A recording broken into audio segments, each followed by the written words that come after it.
ही पढ़ेंगे जितना हम कवर कर सकते हैं। मैराथन सेशन है, सारे लॉस को हमें फोकस करना है। सो एम्प्लॉयज कंपनसेशन एक्ट, जो कि earlier this was known as workmen's compensation act, इसको हम पहले क्या कहते थे, workmen's compensation act. It was renamed by 2009। कौन से अमेंडमेंट से इसे रीनेम किया गया था, 2009 की अमेंडमेंट से रीनेम किया गया था। That came into the force in 2010। Rename वाला एग्जाम में क्वेश्चन आ सकता है।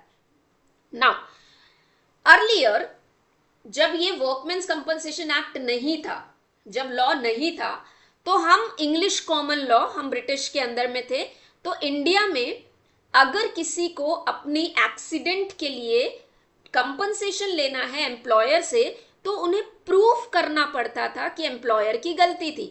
एम्प्लॉयर की गलती की वजह से, क्योंकि वो अपनी ड्यूटीज उन्होंने सही सेफगार्ड नहीं दिए, सही वेलफेयर मेजर्स नहीं दिए, हमारा एक्सीडेंट हुआ, ये प्रूफ करना पड़ता था किसको, क्लेमेंट, यानी जिसका एक्सीडेंट हुआ है या जिसकी डेथ हो गई है उसके फैमिली मेंबर्स को। लेकिन वर्कमेंस कंपनसेशन एक्ट आने के बाद में इसका उल्टा हो गया।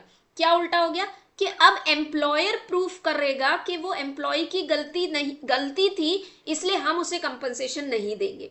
बट 5 डॉक्ट्रीन है जो कि इंपॉर्टेंट है। दिस डॉक्ट्रीन वे are considered as a defence mechanism. Employer इनको as an defence mechanism use करते थे to escape the liability for the payment of the compensation. हमें क्या कंपनसेशन ना देना पड़े एम्प्लॉय को, उसके लिए वो 5 डॉक्ट्रीन यूज करते थे। डॉक्ट्रीन ऑफ अज्यूम्ड रिस्क, ये डॉक्ट्रीन क्या कहता है कि हमने तो एम्प्लॉई को जो काम दिया है वो विद इन उसके रेगुलर काम के हिसाब से उसमें कोई रिस्क नहीं है, और अगर वो ऐसा कोई काम करता है जिसके रेगुलर काम के हिसाब से रिस्क है उसके अंदर, तो वो बंदा, वो एम्प्लॉय भी जानता था, वो वर्कर भी जानता था, ही एज्यूम्ड, ही न्यू, उसके अंदर रिस्क था, तो उसने अपना रिस्क खुद लिया, इसलिए उसका एक्सीडेंट हो गया। First defence. कॉन्ट्रीब्यूटरी नेग्लिजेंस, ये क्या कहता है कि अगर एज एन एम्प्लॉयर हमारी नेग्लिजेंस थी, हमने सेफगार्ड नहीं दिए, तो एम्प्लॉई की भी गलती थी, उसे भी सेफगार्ड्स लेने चाहिए, उसे भी ध्यान से काम करना चाहिए था, तो मतलब दोनों की गलती है, तो एक जना क्यों कंपनसेशन दे। Doctrine of common employment and fellow servants responsibility, when the accident awkward, वो किसी ने नहीं देखा था, तो जो एक्सीडेंट हुआ वहां पे जो लोग कॉमन पीपल, उसके जो फेलो पीपल हैं, कलीग्स थे, वो उनकी रिस्पॉन्सिबिलिटी थी ध्यान रखे, तो हम क्यों कंपनसेशन दे। Doctrine that personal claim come to end with the death of the party, either of the party, अगर एम्प्लॉय की डेथ हो गई है तो अब किसको कंपनसेशन देंगे, चला गया ना, और एम्प्लॉयर का अगर डेथ हो जाता है तो एम्प्लॉयर चला गया है, तो either of the party dies, death का क्लेम खत्म। Doctrine of unknown persons responsibility, एक ऐसा एक्सीडेंट जिसके हम जड़ तक नहीं पहुंच पा रहे, कॉजेस नहीं पहुंच पा रहे, so that is unknown person. Unknown person की रिस्पॉन्सिबिलिटी, यानी किसकी रिस्पॉन्सिबिलिटी थी, कौन था, ये पता ही नहीं है, तो आप एम्प्लॉयर से पैसे क्यों मांग रहे हैं, हम क्यों देंगे compensation. So this is what employer used to say, वो ये कहते थे और वो डिफेंस मैकेनिज्म की तरह इसको यूज करते थे, कंपनसेशन ना देना पड़े। लेकिन एम्प्लॉयज कंपनसेशन या एक्ट या वर्कमेंस कंपनसेशन एक्ट ने, जो कि 1923 में एग्जिस्टेंस में आया, it made an obligation of an employer कि अगर एक्सीडेंट होता है, चाहे इन कोर्स या आउट ऑफ एम्प्लॉयमेंट, किसी भी कंडीशन में एक्सीडेंट होता है, employer is suppose to give the compensation, उसे कंपनसेशन देना ही पड़ेगा। और अगर ये कहते हो आप कि हम कंपनसेशन नहीं देंगे, तो प्रूफ करो कि आपकी गलती नहीं थी, एम्प्लॉय की गलती थी, इसलिए आप उसे गलती में भी कंडीशन है, वो हम आगे पढ़ेंगे किस कंडीशन में वो लायबल नहीं है। So employees compensation act is a welfare and social security legislation. It is a social assistance law. जो हमारी सोशल सिक्योरिटी होती है या जो सोशल सिक्योरिटी लॉज होते हैं, वो तो 2 तरीके के होते हैं। एक होता है सोशल इंश्योरेंस, ठीक है, और दूसरा होता है सोशल असिस्टेंस। असिस्टेंस में एम्प्लॉय और एम्प्लॉयर दोनों में से किसी को कोई कंट्रीब्यूशन नहीं देना पड़ता है, आपके जो कंपनसेशन या बेनिफिट्स हैं उसके लिए आप कोई कंट्रीब्यूशन नहीं करते, लेकिन इंश्योरेंस में कंट्रीब्यूट करना पड़ता है। सो एम्प्लॉयज कंपनसेशन जो है वो सोशल असिस्टेंस है, यहाँ एम्प्लॉय कोई कंट्रीब्यूशन नहीं करता है, ठीक है। अब हम आते हैं वेरी वेरी इंपॉर्टेंट डेफिनेशन जो कि एग्जाम में पूछा गया है और पूछा जाता है। डिपेंडेंट की डेफिनेशन। अब डिपेंडेंट की डेफिनेशन के अंदर में दो तरीके के डिपेंडेंट होते हैं, एक होता है डायरेक्ट डिपेंडेंट, एक होते हैं इनडायरेक्ट डिपेंडेंट। अब डायरेक्ट डिपेंडेंट्स यानी क्या और इनडायरेक्ट डिपेंडेंट्स का मतलब क्या? डायरेक्ट डिपेंडेंट यानी जो ऑटोमेटिक होते हैं, वहां पे उनको प्रूफ देने की जरूरत नहीं होती है डिपेंडेंसी की, लेकिन इनडायरेक्ट डिपेंडेंसी में होली या पार्टली जो डिपेंडेंट होते हैं और उनको प्रूफ देना होता है, दे हैव टू प्रूफ कि वो जिसकी डेथ हो गई है डिसीज्ड एम्प्लॉय पे डिपेंडेंट थे। तो ये कैटेगरी मैं आपको इसलिए बता रही हूं क्योंकि एक एग्जाम में क्वेश्चन आया था, who among the following is considered to be indirect dependent. तो आपको पता होना चाहिए हम डायरेक्ट किसको कहते हैं और इनडायरेक्ट किसको कहते हैं। तो जहां जहां पे डी लिखा है वो डायरेक्ट डिपेंडेंस है और जहां जहां पे WP लिखा है वो इनडायरेक्ट डिपेंडेंस है। सो डिसीज्ड एम्प्लॉय यानी जो नहीं है, वो एम्प्लॉय जो अब इस दुनिया में नहीं है, डिसीज्ड है, उसके ऊपर जो डिपेंडेंट थे उनको कंपनसेशन मिलेगा। सो पेरेंटल ग्रैंड पेरेंट, अगर पेरेंट्स अलाइव नहीं है तो parents, father and mother, mother अगर विडोड हो गई है तो, if he is a male then widow, और अगर वो फीमेल है तो हस्बैंड विडोअर। सन, अगर वो लेजिटिमेट है, अडैप्टेड है, इलेजिटिमेट है, लेकिन सारे केसेस में माइनर होना चाहिए, 18 साल से नीचे होना चाहिए। सन और अ डॉटर जिसकी 18 साल पूरी हो गई है। अब ये याद रखना फिगर, क्योंकि जब हम एम्प्लॉय स्टेट इंश्योरेंस एक्ट पढ़ेंगे ना तो वहां पे भी ये चीज आएगी। तो यहाँ पे कितना है कि एक वो सन या डॉटर जिसके 18 साल पूरे हो गए हैं और वो सिक या इन्फॉर्म है कंप्लीटली, अपने जिसकी व्यक्ति की डेथ हो गई उसके ऊपर डिपेंडेंट था, होली डिपेंडेंट था, तो हम उसे डिपेंडेंट कहेंगे। डॉटर, अगर वो लेजिटिमेट है, अडैप्टेड है, इलेजिटिमेट है, लेकिन अनमैरिड है, अनमैरिड के केस में डॉटर डिपेंडेंट होगी। अगर वो मैरिड है तो डिपेंडेंट नहीं होती है, हाँ, लेकिन अगर मैरिड या विडोड है और माइनर है, 18 साल से नीचे है, तो डिपेंडेंट होगी। विडोड डॉटर इन लॉ, ये पर्सन का सन था, सन की पहले ही मृत्यु हो गई तो इनकी वाइफ डॉटर इन लॉ हुई, तो डॉटर इन लॉ होली या पार्शियली।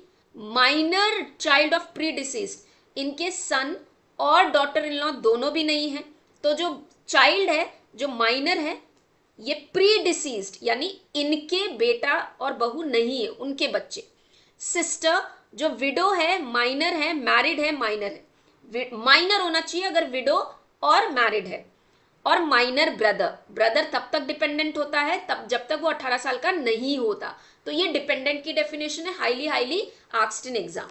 अब हम आते हैं एम्प्लॉई की डेफिनेशन, जो कि एग्जाम में रिपीटेटिवली पूछा जाता है। एम्प्लॉइज कंपनसेशन एक्ट में हम एम्प्लॉय बोलते किसको है? तो 3 कैटेगरी के एम्प्लॉइज होते हैं, category 1, category 2, category 3।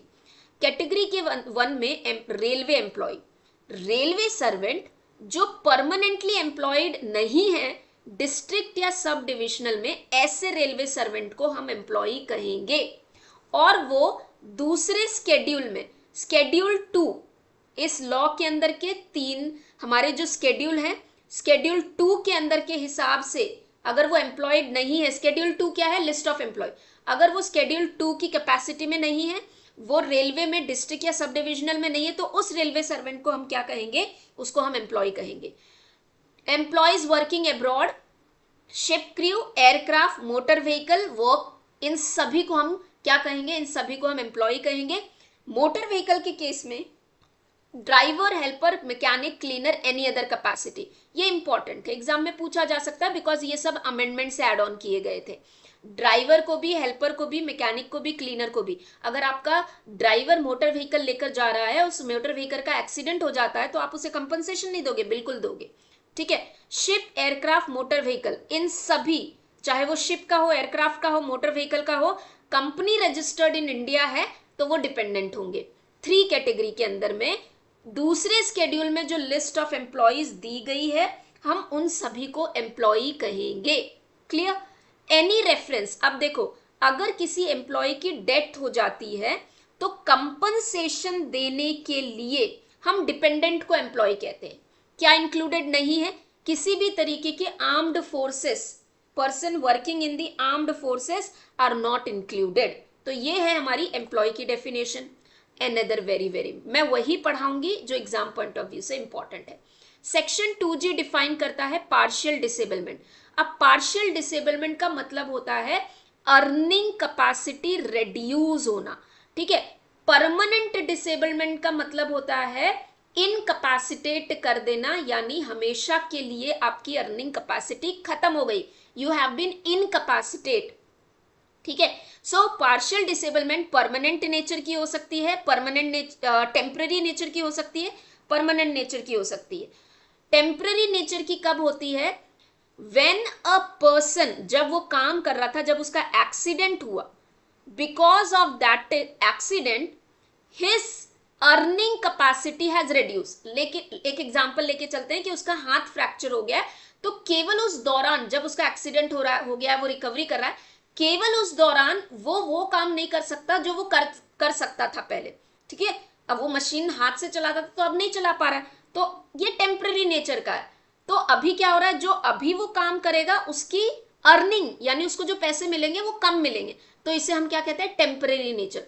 Permanent nature का मतलब होता है उसका परमानेंटली, ठीक है, परमानेंट नेचर का पार्शियल, यानी वो हाथ में थोड़ा सा टेढ़ापन आ गया है, हाथ फ्रैक्चर हो गया था, जुड़ा है लेकिन टेढ़ा हो गया है, इसकी वजह से वो जो पहले काम करता था वो नहीं कर पाएगा, लेकिन उससे कम वाला काम कर सकता है, उसकी अर्निंग कैपेसिटी रिड्यूस हो गई, तो हम इसे कहते हैं परमानेंट नेचर की। अब हम आते हैं टोटल डिसेबलमेंट में। टोटल डिसेबलमेंट का मतलब होता है कि वो एक्सीडेंट के दौरान जो काम कर रहा था अब वो काम कभी नहीं कर सकता, चाहे वो परमानेंट नेचर का हो चाहे वो टेम्पररी नेचर का हो, लेकिन परमानेंटली उसकी वो अर्निंग कैपेसिटी खत्म हो गई है। तो सच डिसेबलमेंट वे टेम्पररी और परमानेंट नेचर इज इनकैपेसिटेड। नाम याद रखने, सॉरी कीवर्ड याद रखने, डिसेबलमेंट अगर पार्शियल नेचर का है तो रिडक्शन होती है, और अगर टोटल नेचर का है तो इनकैपेसिटेट होता है, ठीक है। अब जो टोटल परमानेंट टोटल डिसेबलमेंट है, इनके डीम्ड यानी पार्ट 1 शेड्यूल 1 के अंदर में पूरी लिस्ट दी गई है जिसे हम परमानेंट टोटल डिसेबलमेंट कहेंगे। पार्ट 2 के अंदर में कॉम्बिनेशन में अगर कुछ पार्ट 2 के अंदर जो लिस्ट दी गई है उसमें से उसे 3-4 चीजें हो गई, उसका हाथ टूट गया, पैर टूट गया, और ये सारी मिला के उसे 100% डिसेबिलिटी हो रही है, तो भी हम उसे परमानेंट डिसेबलमेंट कहेंगे। क्लियर? इसको याद रखो, पार्ट 2 में दिए गए स्पेसिफिक इंजुरी और पार्ट 1 में दिए गए स्पेसिफिक इंजुरी और पार्ट 2 में दिए गए कॉम्बिनेशन। क्लियर? नेक्स्ट, अब एम्प्लॉयर की लाइबिलिटी कब होती है, कौन सा सेक्शन है याद रखना है। एम्प्लॉयर कब लाइबल होता है इस लॉ के अंदर में कंपनसेशन देने के लिए? तो एम्प्लॉयर की लाइबिलिटी होती है 2 कंडीशन में। किसी भी तरह की जब पर्सनल इंजुरी होती है, when a person faces the personal injury arising out of या इन कोर्स। आउट ऑफ का मतलब क्या होता है, मैं एक मशीन चला रही थी या वो एम्प्लॉई वर्कर जो था वो मशीन चला रहा था, उस मशीन को रोटेट कर रहा था, इस मशीन को रोटेट करते वक्त ही उसका एक्सीडेंट हो गया, तो यहाँ कॉज क्या था? वो मशीन, उसका काम, उसकी जॉब, उसकी एम्प्लॉयमेंट ही रीजन थी उसके एक्सीडेंट का। तो कॉज क्या था? जॉब, और इफेक्ट क्या था? एक्सीडेंट। तो जब कॉज एंड इफेक्ट रिलेशनशिप होगा एक्सीडेंट में और उसके जॉब में, तो हम उसे बोलते हैं arising out of. In course of employment का मतलब होता है कि सपोज ये मशीन यहाँ पे काम कर रही थी या कोई गैस लीक हो गई, वहां पे बाकी लोग काम कर रहे थे, तो ये व्यक्ति, दूसरा व्यक्ति वो मशीन नहीं चला रहा था लेकिन वो वहां उस दौरान प्रेजेंट था, तो हम इसे कहते हैं इन कोर्स ऑफ। कभी वो सामान लेके जा रहा है, सामान लेते लेते जाते व्हीकल का एक्सीडेंट हो गया, तो इसे बोलते हैं इन कोर्स ऑफ, ठीक है। तो time of occurrence, period and place of employment and at और अबाउट दी प्लेस, ये है सेक्शन नंबर 3। अब किस केस में एम्प्लॉयर लायबल है और किस केस में एम्प्लॉयर लायबल नहीं है? अगर डेथ होती है, परमानेंट पार्शियल या टोटल डिसेबलमेंट है, टेम्पररी टोटल पार्शियल डिसेबलमेंट है, ऑक्यूपेशनल डिसीज हो जाती है, पर्सनल इंजुरी हो जाती है जैसे नर्वस शॉक। जरूरी नहीं है किसी एक्सीडेंट के में आपका खून निकलना ही जरूरी है, वो जख्म दिखाई देने चाहिए, no, not important. If you have nervous shock, mental strain, breakdown, इनको हम पर्सनल इंजुरी कहते हैं। इन सारे केसेस में एम्प्लॉयर क्या होता है, लायबल होता है। और इसको, ये पर्सनल इंजरी टर्म को कौन से केस की वजह से ऐड ऑन किया गया था, GSRTC versus Ashok Kumar Keshavlal Parekh. Clear. अब किस केस में एम्प्लॉयर लायबल नहीं होता है, कब उसके ऊपर रिस्पॉन्सिबिलिटी नहीं होगी कि उसे किसी भी तरीके का क्या देना है, compensation, in respect to any injury which does not result in total, किसी भी तरीके की एक ऐसी इंजुरी जो 3 दिन से ज्यादा, उसको डिसेबलमेंट हुई, ठीक है, डिसेबलमेंट हुई है उसको, तो अगर वो एक्सीडिंग 3 दिन से ज्यादा नहीं है, 3 डेज से ज्यादा नहीं है, तो नहीं देना है। अगर डेथ या डिसेबलमेंट ड्रिंक एल्कोहल के, ठीक है, एल्कोहल के केस में इन्फ्लुएंस में हुआ है तो नहीं देना है। विलफुल डिसोबीडियंस, जानबूझकर वो ऑर्डर को फॉलो नहीं कर रहा है, सेफ्टी कंप्लायंस नहीं कर रहा है। Wilful removal of disregard of employee safety, पहनने के लिए कहा था और फिर निकाल दिया आपने सेफ्टी मेजर्स, तो भी आपको कंपनसेशन नहीं मिलेगा। एनी डिसीज, आपको कोई बीमारी हो गई है लेकिन वो बीमारी का कारण एम्प्लॉयमेंट नहीं है, तो आप एम्प्लॉयर की लाइबिलिटी नहीं है आपको कंपनसेशन देने की। सो हु इज रिस्पॉन्सिबल, वहां पे हमारे सर्टिफाइंग सर्जन एग्जामिनेशन करते हैं और वो बताते हैं मेडिकल ऑफिसर्स कि आपकी जो बीमारी है वो एम्प्लॉयमेंट से है या नहीं है। क्लियर। अब बहुत इंपॉर्टेंट जो एग्जाम में क्वेश्चन आता है और कैलकुलेशन बेस भी इस बार पूछा जा सकता है आपको, ठीक है, तो फॉर्मूले याद कर लो। सेक्शन 4 है हमारा अमाउंट ऑफ कंपनसेशन। अगर एम्प्लॉय की डेथ हो जाती है उस केस में कितना कंपनसेशन देते हैं, 50% ऑफ मंथली वेजेस। अब देखो ये जो मंथली वेजेस है ना, इसकी भी फॉर्मूला है, इसका कैसे कैलकुलेशन करते हैं आगे पढ़ेंगे। तो 50% of monthly wages multiplied by relevant factor, जो कि हमारा स्केड्यूल 4 में दिया होता है। रिलेवेंट फैक्टर कैसे कैलकुलेट की जाती है, number of services and age, कितना टाइम पीरियड आपका हो गया है और एज कितनी बची हुई है, उसको ध्यान में रखते हुए आपके रिलेवेंट फैक्टर होता है। या फिर 1,20,000 विच एवर इज हायर, इन दोनों में से जो हाई होगा वो दी जाएगी कंपनसेशन एज इन डेथ के केस में। परमानेंट के केस में, परमानेंट टोटल डिसेबलमेंट के केस में 60% monthly wages, 60% of monthly wages देते हैं। रिलेवेंट फैक्टर स्केड्यूल 4 के अंदर में है, या 1,40,000 विच एवर इज हायर, जो हायर होगा वो आपको एज इन कंपनसेशन दी जाएगी। अब मैं ना आपको यहाँ पे एक कंसेप्चुअल क्वेश्चन पूछूंगी, देखती हूँ कितने लोगों को आएगा, पहले हम इसको समझ लेते हैं। Funeral expenses, one who dies, a worker who dies, ठीक है, वन हु हैव डाइड, तो उसके फैमिली मेंबर को फ्यूनरल एक्सपेंसेस मिलते हैं, अंतिम संस्कार के लिए पैसे दिए जाते हैं, दैट इज 5,000। ये PYQ एग्जाम में पूछा जाता है। किसको देते हैं ये भी पता होना चाहिए, एल्डेस्ट सर्वाइविंग डिपेंडेंट को, या फिर a person who has actually incurred the, you can say, जिसने वो खर्चा उठाया, ठीक है, कॉस्ट जिसने बेयर किया है फ्यूनरल एक्सपेंसेस का, उसको देंगे अगर एल्डेस्ट सर्वाइविंग डिपेंडेंट नहीं है तो। अब हम आते हैं C, ये तो था हमारा डेथ और परमानेंट टोटल डिसेबलमेंट के केस में। अगर किसी को परमानेंट पार्शियल डिसेबलमेंट होती है, पार्शियल, ठीक है, पहले हम समझेंगे पार्शियल। अच्छा, मुझे पहले तो कमेंट सेक्शन में लिख के बताओ, क्या आपको परमानेंट टोटल डिसेबलमेंट में और पार्शियल डिसेबलमेंट में चीजें क्लियर है? टोटल का मतलब है आपकी कैपेसिटी ही खत्म हो गई, आप कुछ अर्न ही नहीं कर सकते जो पहले कर सकते थे।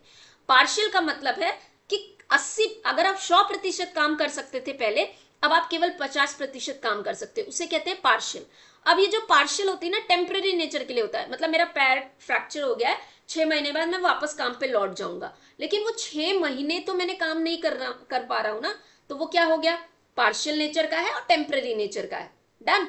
और परमानेंट, मेरा पैर टूट गया, अब मैं रिकवरी नहीं कर पाया, मतलब वो हमेशा के लिए मेरे को विकलांग कर गया, डिसेबल कर गया, तो इसे क्या कहते हैं कि पार्शियल। मैं काम तो कर सकता हूं लेकिन उस हिसाब से नहीं कर सकता था जैसे पहले करता था, ठीक है। अब परमानेंट पार्शियल डिसेबलमेंट के केस में स्केड्यूल 1 के पार्ट 2 में, पार्ट 1 में तो क्या दिया हुआ है, वो लिस्ट जिसे हम क्या कहते हैं, परमानेंट टोटल डिसेबलमेंट। तो पार्ट 2 के अंदर में आपको कोई इंजुरी हुई, तो अगर आपके पास में अभी स्केड्यूल ओपन कर सकते तो कर लो। पार्ट 2 के अंदर में लिस्ट ऑफ इंजुरी दी गई है, जैसे this is your finger, finger का ये फैलाफेज ये इतना कट गया, ठीक है, और एक उंगली का, दूसरी उंगली का, 3-4 उंगली का, ठीक है, उंगली कट गई। दूसरी आपकी स्किन या हाथ के ऊपर ये स्किन पे चोट लग गई है, स्किन रिमूव हो गई है, ठीक है। इसके अलावा सर में चोट लगी थी, आंखों में प्रॉब्लम हो गई है, ये मल्टीपल प्रॉब्लम्स हो गई आपको, ये मल्टीपल क्या हो गई, मल्टीपल इंजुरी हो गई। तो पहले तो क्या देखेंगे, ये पहला मतलब आपकी उंगलियां कट गई या चार उंगलियों में से एक उंगली का इतना हिस्सा, 2 उंगली का 2 फैलाफेस, तो कैसे मिलेगा। जो ये परमानेंट टोटल डिसेबलमेंट है ना, पहले तो कैलकुलेट किया जाएगा परसेंटेज, यानी 3 उंगलियां कटना यानी कितने परसेंटेज डिसेबलमेंट माना जाता है, ये कहां दिया है, आपको कुछ नहीं कैलकुलेट करना है, वो शेड्यूल 1 के पार्ट 2 में ऑलरेडी दिया है, वो लिस्ट ऑलरेडी दिया है कि अगर फैलाफेस कट जाती है तो हम उसे 10% बोलते हैं। तो आपको अगर 10% इंजुरी हुई है तो टोटल डिसेबलमेंट का जो आपको अमाउंट मिलता है उसका 10% आपको दिया जाएगा। जितनी परसेंट इंजुरी हुई है, 10% हुई ना तो 10% मिलेगा, 50% हुई ना तो 50% मिलेगा। समझ में आ गया, परमानेंट टोटल डिसेबलमेंट का multiplied by percentage of loss in the earning capacity. अब ये तो शेड्यूल पार्ट 2 में जो लिखा है उसके हिसाब से आपको मिल जा रहा है, समझ लो वो नहीं लिखा है, वो शेड्यूल 1 के पार्ट 2 में मेंशन ही नहीं है, आपको ऐसे इंजरी हुई है जो इसके अंदर मेंशन ही नहीं है। तो क्या होगा, सर्टिफाइड क्वालिफाइड मेडिकल प्रैक्टिशनर आएंगे, वो आपका एग्जामिनेशन करेंगे और वो बताएंगे कि आपको कितनी परसेंटेज लॉस हुई है, और फिर आपके ये 60% जो भी बनता है आपका परमानेंट, उसका जितना परसेंटेज आपको लॉस हुआ है उसको कैलकुलेट करके आपको क्या मिलेगा, पैसा मिलेगा। ये तो बात हो गई परमानेंट पार्शियल डिसेबलमेंट की, यानी परमानेंटली आपकी उंगली कट गई, परमानेंटली आपके हाथों की खाल उपट गई या 4 उंगलियां कट गई, तो पार्शियल नेचर का हो गया। अब टेम्पररी डिसेबलमेंट है, यानी पैर फ्रैक्चर हो गया है, 6 महीने बाद वापस आ जाएंगे, दोनों पैर फ्रैक्चर हो गए, दोनों हाथ फ्रैक्चर हो गए, तो घर पे बैठे हुए, तो ऐसे केस में उनको क्या मिलता है, हाफ मंथली पेमेंट मिलता है। हाफ मंथली पेमेंट यानी घर बैठे उनका कंपनसेशन उनको मिलता रहता है। क्लियर, कितना, अब कहां स्टार्ट होता है, कैसे स्टार्ट होता है वो भी बताऊंगी। So compensation is 25% of monthly wages. अब ये देखो, जहां जहां मंथली वेजेस लिखा है ना, इसकी कैलकुलेशन में आपको बताऊंगी कि कैसे होता है, वो भी एग्जाम में पूछा जाता है।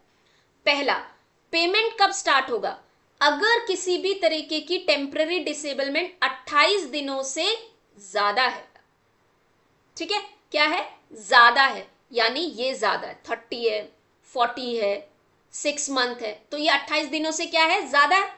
तो 16th डे जब आपका एक्सीडेंट हुआ, वहां से 16वां दिन पे आपको आपका पहला पेमेंट स्टार्ट हो जाएगा, हाफ मंथली। कितना देंगे, 25% ऑफ मंथली वेजेस। अगर आपकी 15 दिन की डिसेबलमेंट है, 20 दिन की डिसेबलमेंट है, डॉक्टर ने बोला 20 दिन में सही हो जाएगा, 15 दिन में सही हो जाएगा, तो 28 दिन से कम की डिसेबलमेंट है ना, तो पहले तो 3 दिन का वेटिंग पीरियड होता है ये जानने के लिए कि कितनी डिसेबलमेंट, उसके बाद में आपको जितने दिन की डिसेबलमेंट है उतने दिन का पेमेंट दे देंगे, कैलकुलेट करके, किस फॉर्मूले से, 25%। Clear, am I clear student, समझ में आ गया कौन सी कंडीशन में कितना आपको क्या दिया जाएगा, कंपनसेशन दिया जाएगा। इन सभी के बेसिस में tell me what is the maximum compensation given to a employee under Employee Compensation Act under Section 4. Option number A 1,20,000, option number B, or rather, ठीक है, 60% ऑफ मंथली वेजेस, ठीक है, सी 100% ऑफ मंथली वेजेस, या D 50% of monthly wages. बताओ, आपको अगर exam में question आता है कि एम्प्लॉय कंपनसेशन एक्ट में दिया जाने वाला मैक्सिमम कंपनसेशन कितना है, समझाओ मुझे। क्विकली कमेंट सेक्शन में। जिसको ये समझ में आ गया उसको कंपनसेशन का मतलब समझ में आ गया मतलब।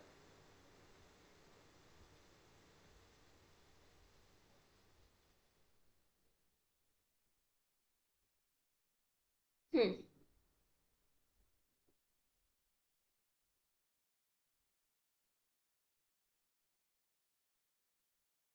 कौन बताएगा मुझे क्या होगा? A B, very good, B correct. तो मैक्सिमम जो किसी को दिया जा सकता है वो है बी, क्योंकि हम यहां पे ये देख रहे हो ना आप, इसके बेसिस पे कैलकुलेट करते हैं। Done, very good. चलो अब सेक्शन 4A, अगर जो कंपनसेशन एम्प्लॉय को पे होना है, पहले तो एम्प्लॉयर बिना किसी डिफॉल्ट, ठीक है, बिना किसी डिडक्शन के कंपनसेशन दे देगा। अगर एम्प्लॉयर कंपनसेशन नहीं देता है 1 महीने के अंदर, जहां से वो ड्यू है, आपको आज कंपनसेशन देना, आपने नहीं दिया, 1 महीने के अंदर, टाइम पीरियड क्या है याद कर लो, विद इन 1 मंथ। इफ आपके पास कितना टाइम पीरियड है? 1 month. Within 1 month if you are not giving the compensation, then आपसे वो पेनल्टी आपके ऊपर लगेगी और आपसे रिकवरी की जाएगी।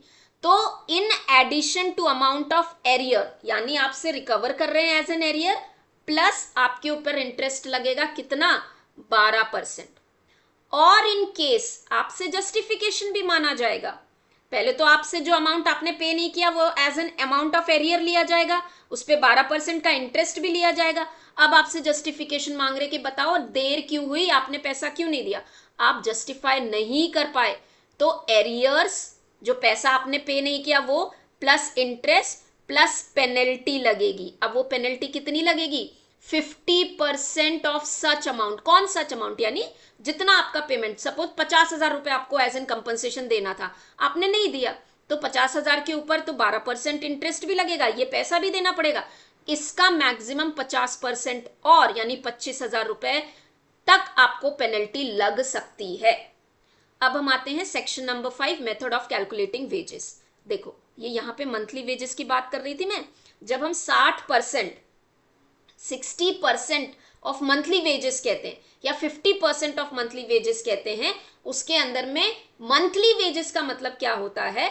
तो अगर एक व्यक्ति continuous period not less than 12 months, he has been working in organisation since last 12 months, तो हम उसकी मंथली वेजेस कैसे कैलकुलेट करेंगे?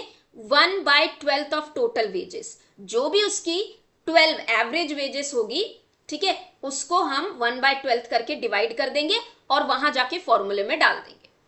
अगर whole of continuous period of service immediately preceding the accident during which employee was service is less than, ठीक है, whole यानी यहां पे क्या कह रहे हैं कि अगर आपका 12 महीने से कम है या पता नहीं है, तो हम क्या ले लेंगे? एवरेज ले लेंगे, एवरेज ऑफ 12 मंथ्स ले लेंगे, कितना हुआ। In other cases where it is not possible to any, मतलब उसकी जो मंथली वेजेस है उसको कैलकुलेट करने के लिए नेसेसरी इंफॉर्मेशन नहीं है, तो उस केस में मंथली वेजेस होगा 30 times of total wages divided by number of days. Clear? समझ में आया? मंथली वेजेस क्या लिखेंगे, और ये आपका ये PYQ है। जब आप मंथली वेजेस कैलकुलेट करते हो तो एक कंटिन्यूअस पीरियड 14 डेज की मानी जाती है, ठीक है। एम्प्लॉइज कंपनसेशन एक्ट में हम कंटिन्यूटी कब मानते हैं? When your work is not exceeding 14 days, ठीक है। चलो next, review of compensation of the commissioner by the commissioner. किसी भी तरीके का कंपनसेशन जो हाफ मंथली पेमेंट के रूप में दिया जा रहा है, any half monthly payment, employer अगर दे रहा है हाफ मंथली पेमेंट, उसको रिव्यू यानी बढ़ाया जा सकता है, कम किया जा सकता है, डिक्रीज किया जा सकता है, डिसकंटिन्यू किया जा सकता है कमिश्नर के द्वारा। कब? जब एप्लीकेशन या तो एम्प्लॉयर कर रहा है या एम्प्लॉय, मेडिकल सर्टिफिकेट जो कि ये बताता है कि एम्प्लॉय की दिक्कत बढ़ गई है, कम हो गई है, ही हैज रिकवर्ड, अगर रिकवरी हो गई तो स्टॉप हो जाएगा, ठीक है। इंक्रीज करना है तो इंक्रीज करी जाएगी, कमिश्नर रिव्यू करेगा उस पर्टिकुलर एप्लीकेशन को and commissioner then will decide whether to increase, decrease and stop the compensation. अगर परमानेंट डिसेबलमेंट में कन्वर्ट हो जाती है, अगर परमानेंट डिसेबलमेंट में कन्वर्ट हो जाती है तो उस केस में क्या होगा कि लमसम अमाउंट दिया जाएगा. आपको जो हाफ मंथली पेमेंट दिया जा रहा है उसको लमसम में कन्वर्ट कर देंगे, जो ऑलरेडी पे कर दिया गया है उसको हटा के, उसमें से माइनस करके. Who is this? Yadav Simri. If you message this again I will block you. ठीक है. Next, section number 7, commutation of half monthly payment. What do you mean bye commutation? जो भी मुझे हाफ मंथली पेमेंट मिल रहा है, किसी एम्प्लॉय को मिल रहा है, can it be converted into full lump sum amount? हाँ, कर सकते. कैसे करेंगे? कैसे करेंगे? पहले तो अगर 6 महीने से ज्यादा आपको हाफ मंथली पेमेंट मिल गई है, 6 महीने से ज्यादा, एम्प्लॉय या एम्प्लॉयर एप्लीकेशन करेगा कमिश्नर को, कमिश्नर चेक करेंगे और लमसम अमाउंट में कन्वर्ट कर देंगे. Section 8, distribution of the compensation. बहुत इंपॉर्टेंट है. किसी भी तरीके को कंपनसेशन को देने का, डिस्ट्रीब्यूट करने की रिस्पॉन्सिबिलिटी केवल और केवल कमिश्नर के पास है. तो एम्प्लॉयर कमिश्नर को बताएगा इतना कंपनसेशन है, कमिश्नर डिपेंडेंट के बीच में डिस्ट्रीब्यूट करेंगे. Employer will deposit the amount with the commissioner. Direct payment not valid है, लेकिन डेथ के केस में एम्प्लॉयर एम्प्लॉय को 3 मंथ्स का वेजेस दे सकता है. Commissioners receipt employer discharge means जैसे ही कमिश्नर को पैसे मिल जाते हैं, कंपनसेशन के अमाउंट मिल जाते हैं, एम्प्लॉयर की रिस्पॉन्सिबिलिटी खत्म. अगर डिपेंडेंट नहीं है तो बैलेंस अमाउंट एम्प्लॉयर को वापस कर दिया जाता है. कमिश्नर एक डिपेंडेंट से ज्यादा मल्टीपल डिपेंडेंट्स के अंदर में वो कंपनसेशन को डिस्ट्रीब्यूट कर सकता है. Section 9, compensation not to be assign, attached और चार्ज. जिसके नाम पे कंपनसेशन है, जिस व्यक्ति को कंपनसेशन मिलना है, it would be given to him only. ना उसके भाई को, ना वाइफ को, किसी के नाम पे वो ट्रांसफर नहीं हो सकता. Clear? Next, so this is how it works. मैंने एक डायग्राम बना रखा है. Employer deposit the compensation with commissioner, direct payment is not done, commissioner issues the receipt, employer की लीगसी खत्म, लीगल डिस्चार्ज हो जाता है, उसके ऊपर कोई रिस्पॉन्सिबिलिटी नहीं रहेगी. कमिश्नर डिपेंडेंट को बुलाएगा, अगर डिपेंडेंट नहीं है बैलेंस पेमेंट रिटर्न कर देगा. कंपनसेशन डिस्ट्रीब्यूट करेगा डिपेंडेंट में. कमिश्नर एक से ज्यादा डिपेंडेंट्स को पैसे दे सकता है. एडवांस पेमेंट दी जा सकती है एम्प्लॉय को before in the case of death. कितनी की? 3 मंथ्स की. क्लियर? अब सेक्शन 10 इंपॉर्टेंट है. सेक्शन 10 है कि अगर किसी भी तरीके का एक्सीडेंट होता है, उस केस में एम्प्लॉयर की रिस्पॉन्सिबिलिटी, ठीक है, पहले तो एम्प्लॉय है, एम्प्लॉय क्या करेगा? क्लेम करेगा. उसका एक्सीडेंट हो गया, वो कंपनसेशन के लिए क्लेम करेगा. सो एम्प्लॉयर को नोटिस जाएगा. कौन करेगा? एम्प्लॉय करेगा, नोटिस करेगा. वो सेम चीज कमिश्नर के पास जाएगी, कमिश्नर को नोटिफाई किया जाएगा कि इस तरीके का एक्सीडेंट हुआ है. देन एम्प्लॉय के पास में टाइम पीरियड कितना होता है? 2 साल का, कि वो कमिश्नर के पास में जो एप्लीकेशन कर रहा है, क्लेम कर रहा है, वो कितने? With in 2 years. इसके अलावा इसके बाद नहीं होगा. अगर एक्सीडेंट हुआ है तो 2 साल का टाइम. डेथ के केस में क्लेम करने के लिए 2 साल का टाइम. ऑक्यूपेशनल डिसीज के केस में जिस दिन से सिम्टम अराइज होते हैं वहां से 2 ईयर्स. क्लियर? हर एक नोटिस के अंदर में there would be name and address of injured person, cause of injury, death of accident and so on. ठीक है. Section number 10A, employer statement on fatal accident. Important. Fatal मतलब death. किसी भी तरीके का अगर डेथ होता है तो नोटिस उसका जाना जरूरी है कमिश्नर को. Commissioner will get a notice from the employer in a registered post. और कितने दिन में? 30 डेज में. विद इन 30 डेज में. इस 30 डेज में वो नोटिस भी देगा प्लस अमाउंट भी डिपॉजिट करेगा कंपनसेशन का, जितना वो लायबल है. डेथ हो गई ना, अब आप कंपनसेशन दोगे, वो अमाउंट आप क्या करोगे? 30 दिन के अंदर कमिश्नर के पास जमा करोगे, डिपॉजिट करोगे. अगर आप डिनाई कर रहे हो, दैट डिनाइल का ग्राउंड बताओगे कि नहीं, मैं लायबल नहीं हूं. Commissioner would do an inquiry and then inquiry करने के बाद में वो डिपेंडेंट को बोल सकता है कि आप क्लेम करो. आप क्लेम कर सकते हो क्योंकि डिनाइल नहीं है यहाँ पे. सेक्शन 10B, 10A और 10B, report of fatal accident and serious injury. हर तरह की फैटल एक्सीडेंट या सीरियस बॉडीली इंजरी का नोटिस एम्प्लॉयर को रिपोर्ट के रूप में कमिश्नर के पास 7 दिनों के विद इन भेजना है। ठीक है, क्लियर। अब मेडिकल एग्जामिनेशन PYQ है। Employee as soon as he faces an accident, he gives a notice, उसका एक्सीडेंट हुआ है, employer will give a free medical checkup within 3 days। Free medical checkup. Employee की responsibility है that he will present himself in all kind of medical examination, हर तरह की medical examination में अपने आप को प्रेजेंट करेगा, इवन हाफ मंथली कंपनसेशन में रेगुलर बेसिस पे। अगर वो एरिया एग्जामिनेशन जहां चल रहा है, जहां उसे बुलाया गया है, बिना किसी एग्जामिनेशन के छोड़ के चला जाता है, सस्पेंशन हो जाता है कंपनसेशन।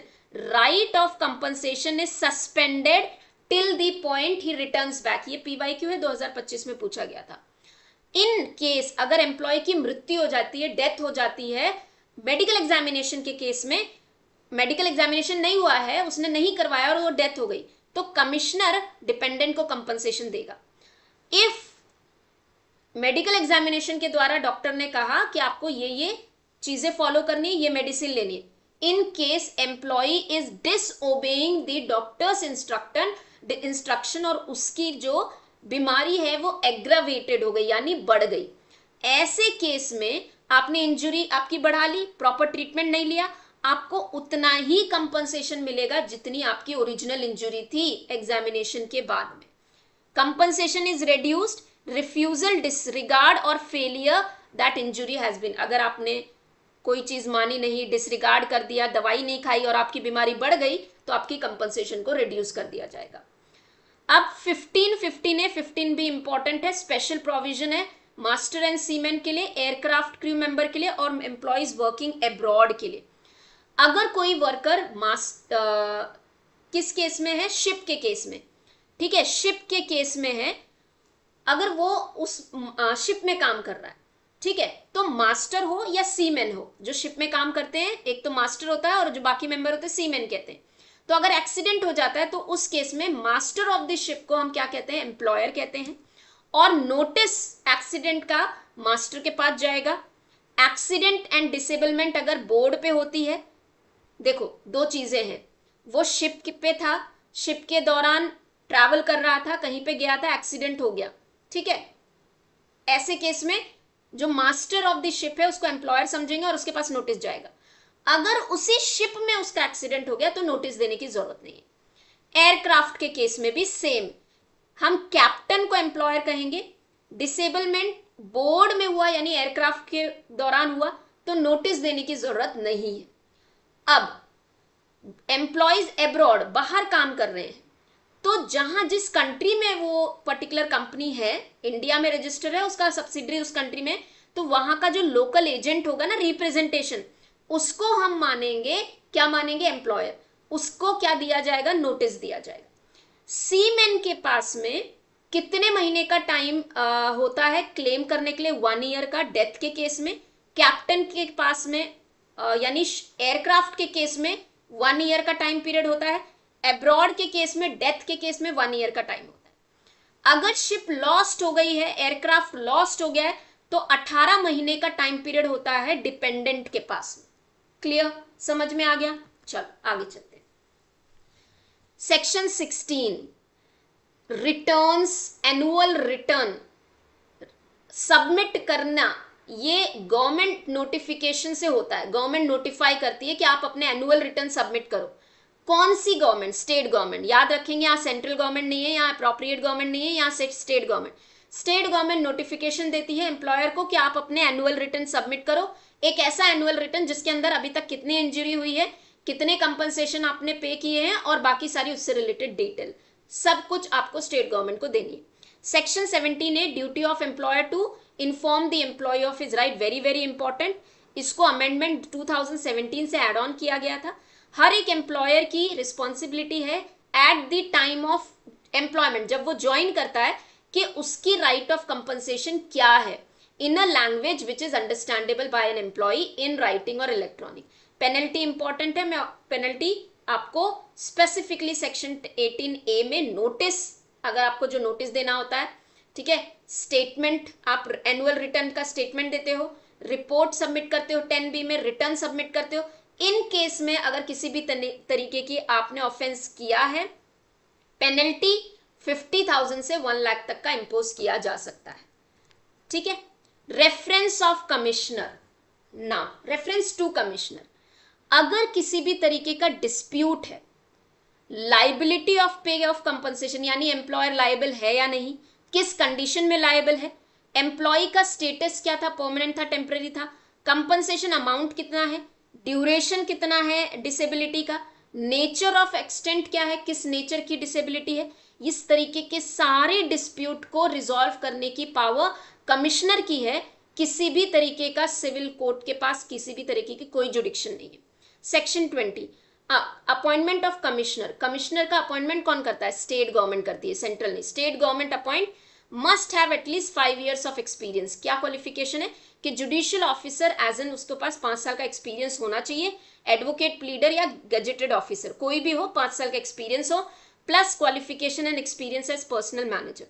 सेक्शन 21 ये PYQ है, venue of proceeding and transfer, अगर एक कमिश्नर है उसकी जुडिक्शन का एरिया क्या है, वो कहां पे जाके अपनी प्रोसीडिंग करेगा, तो ये डिसाइड होता है 3 मेन चीजों से, place of accident, employee and dependants ordinary residence, employer's registered office. इन तीनों केसेस में अगर कमिश्नर अपनी जुडिक्शन रखता है, अगर एक एम्प्लॉय का प्लेस ऑफ एक्सीडेंट है, वहां पे कमिश्नर की जुडिक्शन है, तो वही कमिश्नर वहां पे प्रोसीडिंग करेगा। अगर एम्प्लॉय कहीं रहता था, वहां पे कमिश्नर की जुडिक्शन है, तो वही करेगा।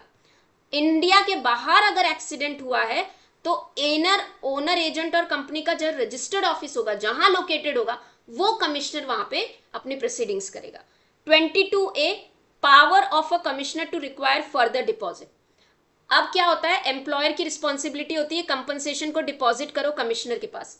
कमिश्नर फील्स कि ये पैसा कम है, डेथ के केस में, स्पेशली डेथ के केस में, तो कमिश्नर उनको नोटिस जारी करेगा कि नहीं, एडिशनल अमाउंट डिपॉजिट करो, ये अमाउंट इनसफिशिएंट है, ठीक है। और अगर एम्प्लॉयर सेटिस्फैक्ट्री एक्सप्लेनेशन नहीं दे पाता है कि नहीं नहीं, तो एम्प्लॉयर का पैसा भी कैलकुलेट कंपनसेशन का कमिश्नर करेंगे और वो बताएंगे कि इतना पैसा दो, जमा करो, ठीक है। Method of recording evidence, commissioner की रिस्पॉन्सिबिलिटी होती है हर तरीके के एविडेंस को रिकॉर्ड करने की, अपनी राइटिंग में, वो रिटर्न में राइट करेगा, प्लस उस पर सिग्नेचर करेगा, वो पर्सनली डिक्टेट करवा के एक एक चीज वर्ड टू वर्ड वैसा ही करवाएगा। सेक्शन 25A इंपॉर्टेंट है, टाइम ऑफ डिस्पोजल, किसी भी तरीके का क्लेम अगर कमिश्नर के पास आता है कंपनसेशन से रिलेटेड, 3 महीने के अंदर वो केस को खत्म करना है कंपनसेशन देकर। Power to submit the case, अगर किसी भी तरीके के कंपनसेशन केस में या डिस्प्यूट में लॉ, क्वेश्चन ऑफ लॉ है, क्वेश्चन ऑफ लॉ का मतलब होता है हमारे इंडियन कॉन्स्टिट्यूशन या फंडामेंटल राइट से रिलेटेड, तो कमिश्नर उस मैटर को हाई कोर्ट को रेफर कर सकता है। सेक्शन 28, रजिस्ट्रेशन ऑफ एग्रीमेंट, जो कंपनसेशन पेएबल होता है एम्प्लॉय को, उसका एक एग्रीमेंट बनता है एम्प्लॉय और एम्प्लॉयर के बीच में। अगर किसी भी तरीके का लमसन का कंपनसेशन का एग्रीमेंट नहीं बना है, वो रजिस्टर नहीं हुआ है, तो एम्प्लॉयर को रिस्पॉन्सिबल माना जाएगा और उसे वो रजिस्टर करवाना दोबारा पड़ेगा और दोबारा पे करना पड़ेगा, तो रजिस्ट्रेशन जरूरी है। लमसम कंपनसेशन एग्रीमेंट और कंपनसेशन पेएबल टू वुमेन और person under legal disability must be registered with commissioner. The commissioner may refuse the register if the inadequate fraudulent, अगर आपने फ्रॉड किया है, अनड्यू तरीके से रिसीव किया, तो वो रजिस्टर नहीं होगा, ठीक है। अपील, किसी भी तरीके का ऑर्डर जो कमिश्नर देता है, उसके अगेंस्ट अपील हाई कोर्ट में ही की जा सकती है। किस मैटर से related, order like lump sum compensation, आपने कम ऑर्डर दिया, interest, penalty, redemption, distribution, indemnity, registration, इन सभी ऑर्डर से रिलेटेड कमिश्नर देता है, उसके अगेंस्ट अपील एम्प्लॉयर या एम्प्लॉई हाई कोर्ट को करते हैं, और कितने दिनों में, 60 डेज। कितना टाइम पीरियड है, 60 डेज।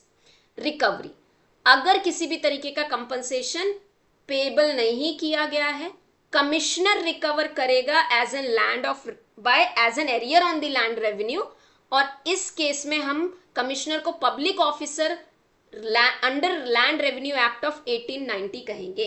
क्लियर, समझ में आ गया? यहां पे हमारा खत्म हो रहा है एम्प्लॉइज कंपनसेशन एक्ट। अब हम आते हैं एम्प्लॉइज स्टेट इंश्योरेंस एक्ट के ऊपर। ठीक है, एम्प्लॉइज स्टेट इंश्योरेंस एक्ट, इसको स्टार्ट करेंगे। ये भी हमारा सोशल लॉ है, सोशल सिक्योरिटी लॉ है, बट ये है सोशल इंश्योरेंस। क्या है? Social insurance. ये बी अदरकर कमिटी का रिकमेंडेशन था। बीपी अदरकर के रिकमेंडेशन से employee state insurance act existence में आया था। सेक्शन 6A है, वो डिफाइन करता है किसको? वो डिफाइन करता है डिपेंडेंट। सेक्शन 26A पीछे हमने पढ़ा था एम्प्लॉय कंपनसेशन 2D में, वहां पे डिपेंडेंट था। सब कुछ यहाँ पे सेम है, बस आपको ये मैंने वहां बताया था एम्प्लॉय कंपनसेशन में 18 साल है, यहाँ 25 साल है। बाकी सारी चीजें यहाँ पे सिमिलर हैं। ठीक है, तो मैं उस चीज को रिपीट नहीं करूंगी, आप डिपेंडेंट की डेफिनेशन खुद पढ़ेंगे। क्लियर, समझ में आ गया? कोई क्वेरी, कोई question? Should I repeat this? सारी चीजें, ये जो डी लिखा है वो डायरेक्टली डिपेंडेंट है, WP लिखा है वो इनडायरेक्टली डिपेंडेंट है। एग्जैक्टली सेम डिपेंडेंट की डेफिनेशन है, केवल इनफॉर्मिलिटी के केस में कंपनसेशन के में 18 साल है, यहाँ पे 25 साल है। अब एम्प्लॉयमेंट इंजुरी इंपॉर्टेंट है एम्प्लॉय कंपनसेशन एक्ट में। तो एम्प्लॉयमेंट इंजुरी हम किसे कहेंगे? Every personal injury caused by accident और occupational disease arising out of and in course of insurable employment. Insurable employment का मतलब क्या? जो व्यक्ति इस एम्प्लॉय स्टेट इंश्योरेंस एक्ट के अंदर कवर्ड है और एम्प्लॉयमेंट कवर्ड है, उसे हम इंश्योरेबल एम्प्लॉयमेंट कहते हैं। आउटसाइड, अराइजिंग आउट और इन कोर्स ऑफ एम्प्लॉयमेंट की इन कोर्स ऑफ एक्सीडेंट का डेफिनेशन एग्जैक्टली वही है जो हम एम्प्लॉय कंपनसेशन एक्ट में पढ़ते हैं। एक इंपॉर्टेंट डेफिनेशन जो एग्जाम में पूछा जाता है वो है एग्जेम्प्टेड एम्प्लॉय। मैंने अभी आपको बताया एम्प्लॉय स्टेट इंश्योरेंस एक्ट क्या है? सोशल इंश्योरेंस है, यानी यहां क्या देना पड़ता है? आपको कॉन्ट्रीब्यूशन देना पड़ता है। कॉन्ट्रीब्यूटरी वाला सोशल सिक्योरिटी है, एक डिफाइंड कॉन्ट्रीब्यूशन होता है, आपको उतना परसेंटेज आप देंगे स्कीम के अंदर, फिर आपको क्या मिलता है? रिटर्न्स मिलते हैं या बेनिफिट मिलता है। लेकिन कुछ एम्प्लॉय होते हैं जिनको ये कंट्रीब्यूशन नहीं देना होता है, उनको कहते हैं exempted employee. Means employee who is not liable under this act to pay the contribution. अब एम्प्लॉय कौन है? ठीक है, तो एम्प्लॉय का मतलब है वो पर्सन जिसे वेजेस के लिए एम्प्लॉय किया गया है किसी भी फैक्ट्री में या एस्टेब्लिशमेंट में। क्लियर? क्या क्या इंक्लूडेड है? डायरेक्टली एम्प्लॉयड बाय एम्प्लॉयर, एक एम्प्लॉय वर्कर जिसको एम्प्लॉयर ने डायरेक्टली एम्प्लॉय किया है। थ्रू इमीडिएट एम्प्लॉयर यानी कॉन्ट्रैक्टर, बीच में कॉन्ट्रैक्टर आ गया, तो कॉन्ट्रैक्टर के अंडर में एम्प्लॉयर नहीं, प्रिंसिपल एम्प्लॉयर ये है कॉन्ट्रैक्टर, ये प्रिंसिपल एम्प्लॉयर है। इसने कॉन्ट्रैक्टर को रिस्पॉन्सिबिलिटी दी, कॉन्ट्रैक्टर ने अपने अंडर लोगों को एम्प्लॉय किया, तो इनको भी हम एम्प्लॉय कहेंगे। सर्विस लेंट ऑन हायर, इस ऑर्गेनाइजेशन ने अपने कुछ एम्प्लॉइज इस ऑर्गेनाइजेशन को लेंट किए, किराए पे दिए, तो ये जो है, ये जितने भी लोगों की सर्विस ले रहा है टेम्पररीली, उनको एम्प्लॉय कहेंगे। डन? क्लियर? नॉट इंक्लूडेड किसे हम नहीं कहेंगे? अप्रेंटिस, जो ऑलरेडी अप्रेंटिस एक्ट 1961 में कवर्ड है, उसे हम अप्रेंटिस, उनको हम एम्प्लॉय नहीं कहेंगे। जो merely purchase of raw material और डिस्ट्रीब्यूशन में है, उसे नहीं कहेंगे। जो एडमिनिस्ट्रेशन काम में है, उसे हम नहीं कहेंगे एम्प्लॉई। और इसके अंदर कौन कौन नहीं इंक्लूडेड होता है? Any Indian level military forces के लोग इंक्लूडेड नहीं होते हैं। एनी पर्सन हु इज, अच्छा, एम्प्लॉय कंपनसेशन एक्ट की वेज सीलिंग है, ठीक है, वो की जो कि है 21,000 एंड 25,000, नॉर्मल केसेस में 21,000 और 25,000 इन डिसेबिलिटी। तो ये जो वेज सीलिंग है ना, अगर इसके ऊपर उसके पास में उसकी वेजेस मिल रही हैं, तो हम उसे एम्प्लॉय नहीं कहेंगे। ठीक है, फैमिली की इंपॉर्टेंट डेफिनेशन जो एग्जाम में पूछा जाता है, हु इज फैमिली? तो इंश्योर्ड पर्सन, ठीक है, जो पर्सन इंश्योर्ड है, जिसको जो एम्प्लॉय स्टेट इंश्योरेंस एक्ट में कवर्ड है, इंश्योर्ड पर्सन है, स्पाउस हस्बैंड या वाइफ, माइनर लेजिटिमेट और अडॉप्टेड चाइल्ड, छोटा बच्चा है, माइनर है, और लीगल, लेजिटिमेट यानी लीगल, और किसी अडॉप्टेड गोद लिया हुआ बच्चा है, उसे हम फैमिली कहेंगे। Child who is wholly dependent on earning of insured person, receiving education till the age of 21 years, 21 साल, 18, 25 और अब ये 21, तो 21 साल कब है, जब वो एजुकेशन ले रहा हो, एंड अनमैरिड डॉटर, ये भी फैमिली है। Child who is infirm by reason physical और mental abnormality, injury and wholly dependent on insured person as long as infirmity, वो सही भी हो सकता है ना, हो सकता है कि वो ठीक हो गया हो, तो जब तक उसकी इन्फॉर्मिटी है। Dependent parents in case of insured person is unmarried, his or her parents not alive, minor brother and sister can be called as dependent, या उनको हम क्या कहेंगे, फैमिली कहेंगे। फैमिली की डेफिनेशन इंपॉर्टेंट है एग्जाम पॉइंट ऑफ व्यू से। Factory किसको कहेंगे, 10 और मोर जहां वर्कर्स काम कर रहे हैं विद एड ऑफ पावर, 20 और मोर जहां पे काम कर रहे हैं without aid of power. But mines act के अंदर आने वाला माइंस और रेलवे रनिंग शेड को फैक्ट्री नहीं कहा जाएगा। तो क्या इंक्लूडेड नहीं है, ये इंपॉर्टेंट है एग्जाम पॉइंट ऑफ व्यू से। डन। अभी थोड़ी देर पहले हमने एम्प्लॉयज कंपनसेशन एक्ट में परमानेंट डिसेबलमेंट और पार्शियल डिसेबलमेंट पढ़ा, ठीक है, पार्शियल टोटल, ये सारी चीजें पढ़ी। यहां पे भी आपको सेक्शन याद रखना, कौन से सेक्शन में कौन सी डेफिनेशन है।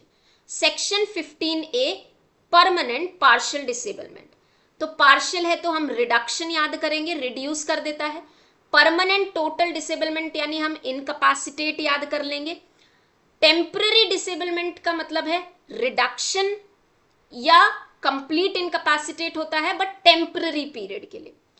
अब परमानेंट टोटल डिसेबलमेंट की list part 1 of schedule, second schedule, same वहां पे भी है, वहां पे भी यही चीज है एम्प्लॉयज कंपनसेशन एक्ट में। एम्प्लॉयज कंपनसेशन एक्ट में भी पार्ट 1 ऑफ शेड्यूल 2 क्या बताता है, list of permanent total disablement, यहां पे भी। और पार्ट 2 के अंदर में क्या है, पार्शियल वाला है, ये वाला पार्शियल।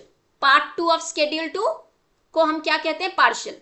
लेकिन पार्ट 2 की कॉम्बिनेशन में अगर आपको चोट लग रही है जो कि 100% डिसेबिलिटी कर रहा है, तो हम उसे परमानेंट टोटल डिसेबलमेंट कहेंगे।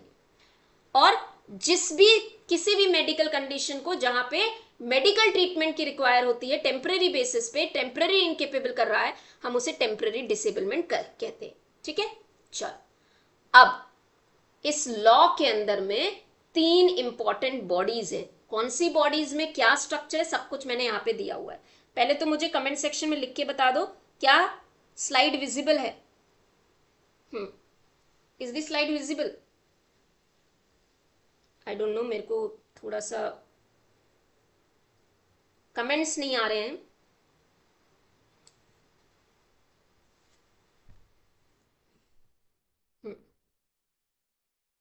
क्लियर है यहां तक सभी को?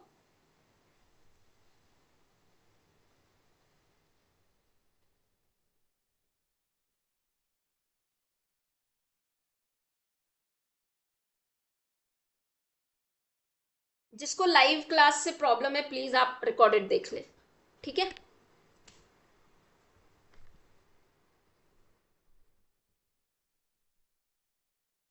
कुछ चीजें हैं वो मैं रिमूव नहीं कर सकती हूँ फिलहाल, ठीक है, तो वो नहीं रिमूव हो सकती। आप उन एड्स को स्किप करो और क्लास देखो। चलो, अब हम आते हैं important bodies under ESI act. So important bodies under ESI act के अंदर में 3 हमारी बॉडीज हैं। Employee state insurance corporation, ESIC, ये एक ऑटोनॉमस बॉडी है, याद रखेंगे, ऑटोनॉमस बॉडी। स्टैंडिंग कमिटी और medical benefit council. Employees ESIC या एम्प्लॉय स्टेट इंश्योरेंस कॉर्पोरेशन का कॉन्स्टिट्यूशन सेंट्रल गवर्नमेंट करती है, क्लियर। इसके ये बॉडी कॉर्पोरेट बॉडी है, यानी अपना खुद का इसका सील है, खुद की एग्जिस्टेंस है, परपेचुअल सक्सेशन है। 3 के अंदर इसका कॉन्स्टिट्यूशन दिया गया है। 4 के अंदर में इसकी कंपोजिशन दी गई है। चेयरमैन होंगे appointed by central government 1, vice chairman appointed by central government. Other person nominated by central government 5 होंगे, any person, one person, sorry not any, one person जो स्टेट को रिप्रेजेंट करेगा, स्टेट्स को रिप्रेजेंट करेगा 1, union territory को represent करने वाला appointed by central government 1, representative of employees 10, representative of employer 10. You are not able to understand English or Hindi. See, I am using bilingual language. Neither I am speaking completely English, neither I am speaking complete Hindi. Okay. Representative of medical profession, central government appoint करेगा 2 people. Member of parliament 2 from Lok Sabha, 1 from Rajya Sabha, total 3 member. Director general ex officio 1 member. ठीक है, clear? I will zoom this. थोड़ा सा मैं इसको zoom कर देती हूं. अगर आपको नोट डाउन करना है तो आप नोट डाउन कर सकते हैं. ये कंपोजिशन को रीड करना है. पीडीएफ बाद में ले लेना, पीडीएफ मिल जाएगा, क्लास अटेंड कर लो पहले. पीडीएफ में ये एक्सप्लेनेशन नहीं मिलेगी ना जो मैं दे रही हूं. समझ में आ गया? क्लियर? ये सेक्शन 3 एस्टैब्लिशमेंट कौन कॉन्स्टिट्यूट करता है, सेक्शन 4 के अंदर में उसका कंपोजिशन क्या है. अब सेक्शन नंबर 8 और 9, 8 के अंदर में स्टैंडिंग कमिटी का कॉन्स्टिट्यूशन, सेंट्रल गवर्नमेंट कॉन्स्टिट्यूट करती है standing committee. Clear? Chairman appointed by central government 1 होगा. मेंबर्स ऑफ कॉर्पोरेशन, यहां पे जो सेंट्रल गवर्नमेंट के 5 मेंबर थे ना, यहां से 5 में से 3 आएंगे. ठीक है. Members of corporation representing state government, जो यहां हर स्टेट को एक स्टेट से, हर एक स्टेट से एक रिप्रेजेंटेशन आ रहा है, वहां से 3 स्टेट के 3. ठीक है. इलेक्टेड फ्रॉम कोऑपरेशन, एम्प्लॉयर्स के रिप्रेजेंटेटिव 10 में से 3 यहां आएंगे, एम्प्लॉय के 10 में से 3 आएंगे, मेडिकल प्रोफेशन 2 में से 1 आएगा, पार्लियामेंट के रिप्रेजेंट, कॉर्पोरेशन का जो पार्लियामेंट का प्रेजेंटेशन है 1 होगा, और यहां पे डायरेक्टर जनरल एक्स ऑफिशियो थे, यहां पे भी एक्स ऑफिशियो. अब टर्म ऑफ ऑफिस जो कि मेंबर्स ए और बी में हैं 2 years from the date of election. Simple सा याद रखना आपको. जो एक्स ऑफिशियो चेयरमैन और वाइस चेयरमैन है, इनके अलावा जो मेंबर्स होते हैं, एम्प्लॉय के रिप्रेजेंटेटिव, एम्प्लॉयर के रिप्रेजेंटेटिव, ठीक है, मेडिकल प्रोफेशन, इनका जो ईयर है वो 2 years का है. जब तक नया सक्सेसर नहीं आता तब तक उस पोजीशन पे रहेंगे. क्लियर? अब आते हैं medical benefit council, section number 10. कौन कॉन्स्टिट्यूट करता है? सेंट्रल गवर्नमेंट कॉन्स्टिट्यूट करती है. डायरेक्टर जनरल, जो यहां पे एक्स ऑफिशियो थे वही यहां चेयरमैन होंगे. Director general health service ex officio को चेयरमैन होंगे. मेडिकल कमिश्नर, जो यहां पे मेडिकल कमिश्नर थे, वो कॉर्पोरेशन के मेडिकल एक्स ऑफिशियो होंगे. 3 एक्स ऑफिशियो हैं यहाँ पे. 1 member representing state and union territory, state government लाएगी. 3 employers, 3 employee and 3 members medical profession के, जिसमें से 1 हैज टू बी वुमेन. ठीक है, 1 हैज टू बी वुमेन. ये 3 bodies employee state insurance act में बहुत बहुत इंपॉर्टेंट है, कंपोजिशन के साथ में इंपॉर्टेंट है, इसलिए मैंने यहां कंपोजिशन दिया है. सीजेशन ऑफ मेंबरशिप, कॉर्पोरेशन यानी ईएसआईसी का कोई भी मेंबर, ईएसआईसी का कोई भी मेंबर, स्टैंडिंग कमिटी या मेडिकल बेनिफिट, अगर वो continuously 3 consecutive meetings without any reason miss करता है तो वो सीज्ड है, he is no more a member. अगर वो एम्प्लॉयर का रिप्रेजेंटेटिव था, एम्प्लॉय का रिप्रेजेंटेटिव था, मेडिकल प्रोफेशन का रिप्रेजेंटेटिव था, रिप्रेजेंटेशन नहीं कर पा रहा है, वो पार्शियल हो जा रहा है, तो वो मेंबर नहीं रहेगा. अगर वो मेंबर ऑफ पार्लियामेंट है, रिप्रेजेंटेशन वहां की थी, अब वो मेंबर ऑफ पार्लियामेंट नहीं रहा, तो वो भी मेंबरशिप खो देगा. डिस्क्वालिफिकेशन, किसे डिस्क्वालिफाई कर दिया जाएगा as an member? If a member is of unsound mind, undischarged insolvent, has a conflict of interest with the corporation or convicted any offence. इस केस में हम क्या करेंगे? डिस्क्वालीफाई. सीजेशन में और डिस्क्वालिफिकेशन में डिफरेंस है. सेक्शन 16 प्रिंसिपल ऑफिसर, ईएसआई के अंदर में हम किन ऑफिसर्स को प्रिंसिपल ऑफिसर्स कहते हैं? सो those officers who are appointed by central government in consultation with corporation, who are they? Director General, Financial Commissioner, Director General को Chief Executive Officer सीईओ बोलते हैं, whole time officers and the tenure, इनका tenure होता है 5 years का, इनको हम क्या कहते हैं, principal officer.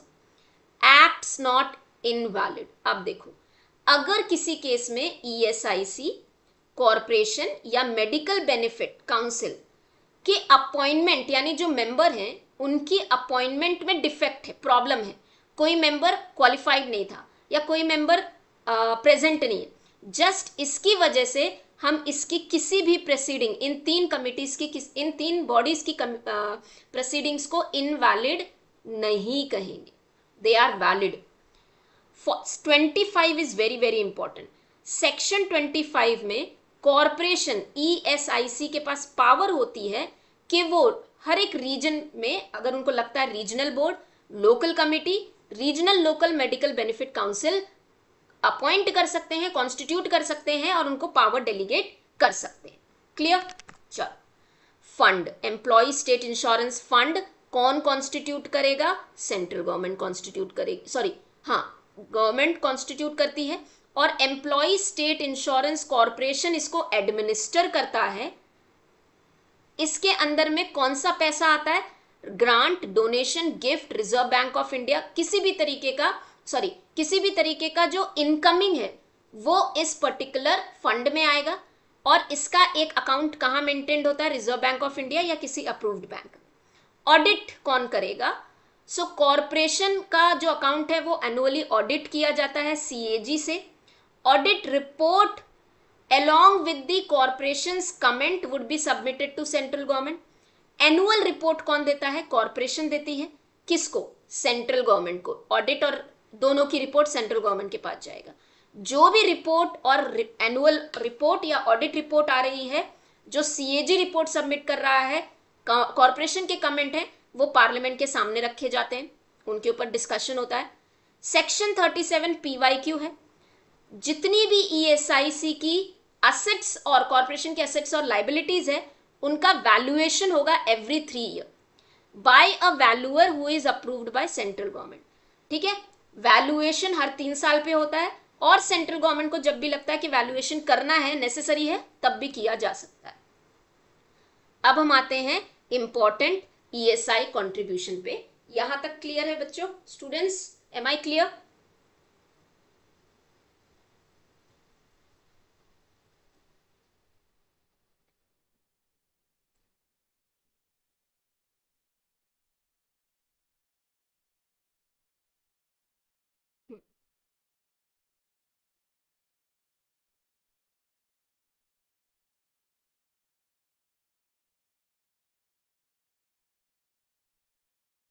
Okay, ESI contribution, contribution हम यहाँ पे क्या बोलते हैं? एम्प्लॉय और एम्प्लॉयर दोनों का इकट्ठा, उसे हम कंट्रीब्यूशन कहते हैं। एम्प्लॉय को भी कंट्रीब्यूट करना पड़ता है, एम्प्लॉयर को भी कंट्रीब्यूट करना पड़ता है, इसे हम टोटल कंट्रीब्यूशन कहते हैं। Both the contribution of employee and employer कहां जाता है? Employee state insurance corporation. Done? समझ में आ गया? अब एम्प्लॉयज का कंट्रीब्यूशन, एम्प्लॉयर्स का कंट्रीब्यूशन किसकी लाइबिलिटी है डिडक्ट करने की? डिडक्ट करो और उसे ईएसआई में पे करो तो एम्प्लॉयर की लाइबिलिटी है। Whose liability it is? Employer. Responsibility किसी? एम्प्लॉयर की। अब रेट क्या है? एम्प्लॉयर का कंट्रीब्यूशन 3.25, एम्प्लॉय का contribution 0.75 of the wages. Exempted employee की हमने डेफिनेशन कही थी, तो वो एग्जेम्प्टेड एम्प्लॉय का वेजेस क्या है? अगर किसी एम्प्लॉय की डेली एवरेज, क्या daily average is 176 rupees daily, he is called as exempted employee, उसे ये कंट्रीब्यूशन देने की जरूरत नहीं है। जो भी कंट्रीब्यूशन है, हर कंट्रीब्यूशन को डिडक्ट करके एम्प्लॉयर की रिस्पॉन्सिबिलिटी होती है कि वो ईएसआई के पास में, कॉर्पोरेशन में डिपॉजिट करेगा 21 डेज। कितना? 21 डेज के अंदर में। जहां से आप डिडक्ट कर ले रहे हो ना, वहां से 21 दिनों के अंदर डिपॉजिट कर दो। अगर कंट्रीब्यूशन टाइम पे नहीं हुआ है तो पहले तो वो भी दोगे आप जितना पैसा कंट्रीब्यूट करना था, प्लस सिंपल इंटरेस्ट दोगे। कितना? 12% का। एग्जेम्प्टेड एम्प्लॉय मैंने आपको समझा दिया। अब कंट्रीब्यूशन पीरियड देखो, ईच ऑफ 6 मंथ ड्यूरेशन, 1 अप्रैल से 30 अप्रैल, ये क्या है? कंट्रीब्यूशन पीरियड है। इस दौरान का कंट्रीब्यूशन एम्प्लॉयर कंट्रीब्यूट ईएसआई में जाके सबमिट करेगा, और 1 अक्टूबर से 31 ये कंट्रीब्यूशन। इसका जो बेनिफिट पीरियड है इसका कहां मिलता है, 1 January next year to 30 June and 1 July to 31 December next year. Done, clear. अब सेक्शन नंबर 40, प्रिंसिपल एम्प्लॉयर, जो मेन एम्प्लॉयर होगा ना, बीच में अगर कॉन्ट्रैक्टर भी है, प्रिंसिपल एम्प्लॉयर की रिस्पॉन्सिबिलिटी होती है एम्प्लॉई का भी और एम्प्लॉयर का कंट्रीब्यूशन वो जाके ईएसआई में जमा करेगा, ईएसआईसी में। हाँ, बाद में अगर आपके बीच में कॉन्ट्रैक्टर है, आप उससे अपने रिकवरी कर लो पैसे की, आपने जो भी जमा किया है, लेकिन आपकी इमीडिएट रिस्पॉन्सिबल आपकी बनती है कि आप पे करोगे। Recovery from the immediate employer, मैंने आपको ये समझा दिया। General provision for the contribution, जो भी कंट्रीब्यूशन होता है, ठीक है, डेली एवरेज डेली वेजेस के हिसाब से पे किया जाता है, ठीक है। अगर वो कंट्रीब्यूशन नहीं पे कर पा रहा, if employees contribution is payable and payable if the employees daily average are not below, अच्छा ये बेसिकली बोल रहा है 176 जो हमारी एग्जेम्प्टेड एम्प्लॉय है उसके नीचे नहीं होना चाहिए, अदरवाइज पेएबल है। डन, ये ठीक है। 43, method of payment of contribution, ESI decide करेगा कब कितना, कैसे, कब कितना कलेक्शन करना है, कैसे कलेक्ट करना है, क्या प्रूफ होगा, क्या रिकॉर्ड सबमिट किए जाएंगे, तो ईएसआईसी की रिस्पॉन्सिबिलिटी है। रिटर्न्स एंड रजिस्टर, तो इमीडिएट एम्प्लॉयर और प्रिंसिपल एम्प्लॉयर दोनों की रिस्पॉन्सिबिलिटी है कि वो रिटर्न्स बनाएं और उनको सबमिट करें ईएसआईसी को, रजिस्टर भी मेंटेन करें। क्लियर, समझ में आ गया। चलो, अब हम लॉज में क्या पढ़ते हैं, इंस्पेक्शन के लिए इंस्पेक्टर्स होते हैं, यहां होते हैं social security officers who are appointed by corporation, ESIC, ठीक है। They appoint social security officers inspector for the compliance of the act, check करने के लिए कि जिस भी इंस्टीट्यूट में या ऑर्गेनाइजेशन में ये लॉ एप्लीकेबल हो रहा है वो फॉलो किए जा रहे हैं या नहीं, सोशल सिक्योरिटी ऑफिसर्स करते हैं, और इनकी अपॉइंटमेंट कॉर्पोरेशन करता है, गवर्नमेंट नहीं करती है। They may ask for information, inspect factories, office, examine employer and employee, inspect copy, ठीक है, re-inspection done. Determination of the contributions, अगर employer रिकॉर्ड नहीं बना पाया, मेंटेन नहीं कर पाया कि कितना कंट्रीब्यूशन था, क्या कंट्रीब्यूशन करना था पे, उसको कोई नॉलेज नहीं, here in this case ESI will interrupt and will determine कि कितना आपका कंट्रीब्यूशन है और आपको ये कंट्रीब्यूशन इतना पे करना है, और उसको फाइन लगाएगा अगर एम्प्लॉयर ने नहीं पे किया। But employer will be given an opportunity of being so heard and no order can be passed after 5 year from the due date. आपको इस दिन एज एन एम्प्लॉयर आपको कंट्रीब्यूशन पे करना था, आपने रिकॉर्ड नहीं दिया, रिटर्न्स नहीं दिए, तो भाई आपके ऊपर आप कार्रवाई होगी।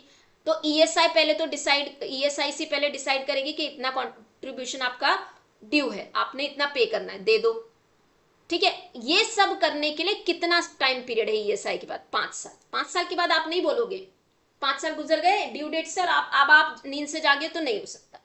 अपील, एनी एम्प्लॉयर एग्रीव्ड, यहां पे एम्प्लॉयर ने कहा मैंने तो रिकॉर्ड सबमिट कर दिए थे, फिर मेरे को क्यों पेनल्टी लग रही है, ऐसे केस में अगर सेक्शन 45A से रिलेटेड अपील करनी है एम्प्लॉयर को with in 60 days, but after depositing 25%, अगर लाख रुपया आपके ऊपर डिटर्मिनेशन, आपका अमाउंट बन रहा है, आपके ऊपर ऑर्डर आया है, तो पहले उसका 25% आप क्या करो, उसको सेव करो, कंट्रीब्यूट वहां पे जाके डिपॉजिट करो, फिर आप 60 डेज के अंदर में अपील कर सकते हो।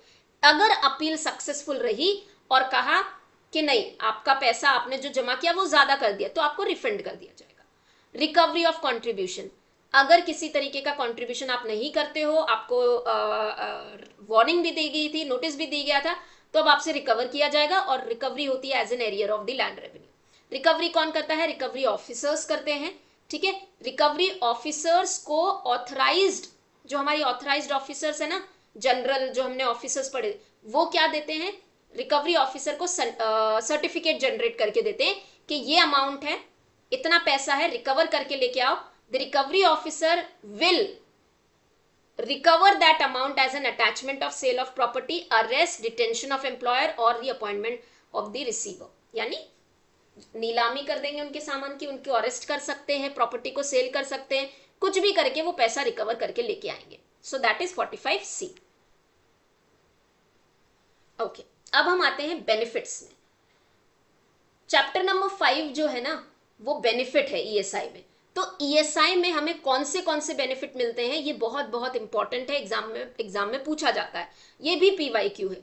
सिकनेस बेनिफिट मिलता है, मैटरनिटी बेनिफिट मिलती है, डिसेबलमेंट बेनिफिट मिलता है, डिपेंडेंस बेनिफिट मिलती है, मेडिकल बेनिफिट मिलता है, फ्यूनरल एक्सपेंसेस मिलते हैं. डन.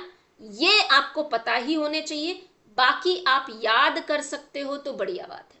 ठीक है, मैंने ड्यूरेशन ये जो लिखा हुआ है ये सब रूल्स के हिसाब से, इतना तो आपको पता होना चाहिए कि कौन से बेनिफिट्स मिलते हैं. ये 2025 में पूछा गया है कि मैटरनिटी के केस में इंश्योर्ड वुमेन को किस केस में बेनिफिट्स मिलते हैं. In case of confinement, miscarriage or sickness arising out of pregnancy. Sickness benefit कब मिलता है, सिकनेस बेनिफिट का मतलब क्या होता है, डिपेंडेंट बेनिफिट मिलता है, डिसेबलमेंट बेनिफिट मिलता है. क्लियर, बाकी आप रीड कर लेंगे. ठीक है, बाकी सारी चीजें रूल्स और रेगुलेशंस के हिसाब से. Occupational disease schedule 3, list of occupational disease given है स्केड्यूल 3 में.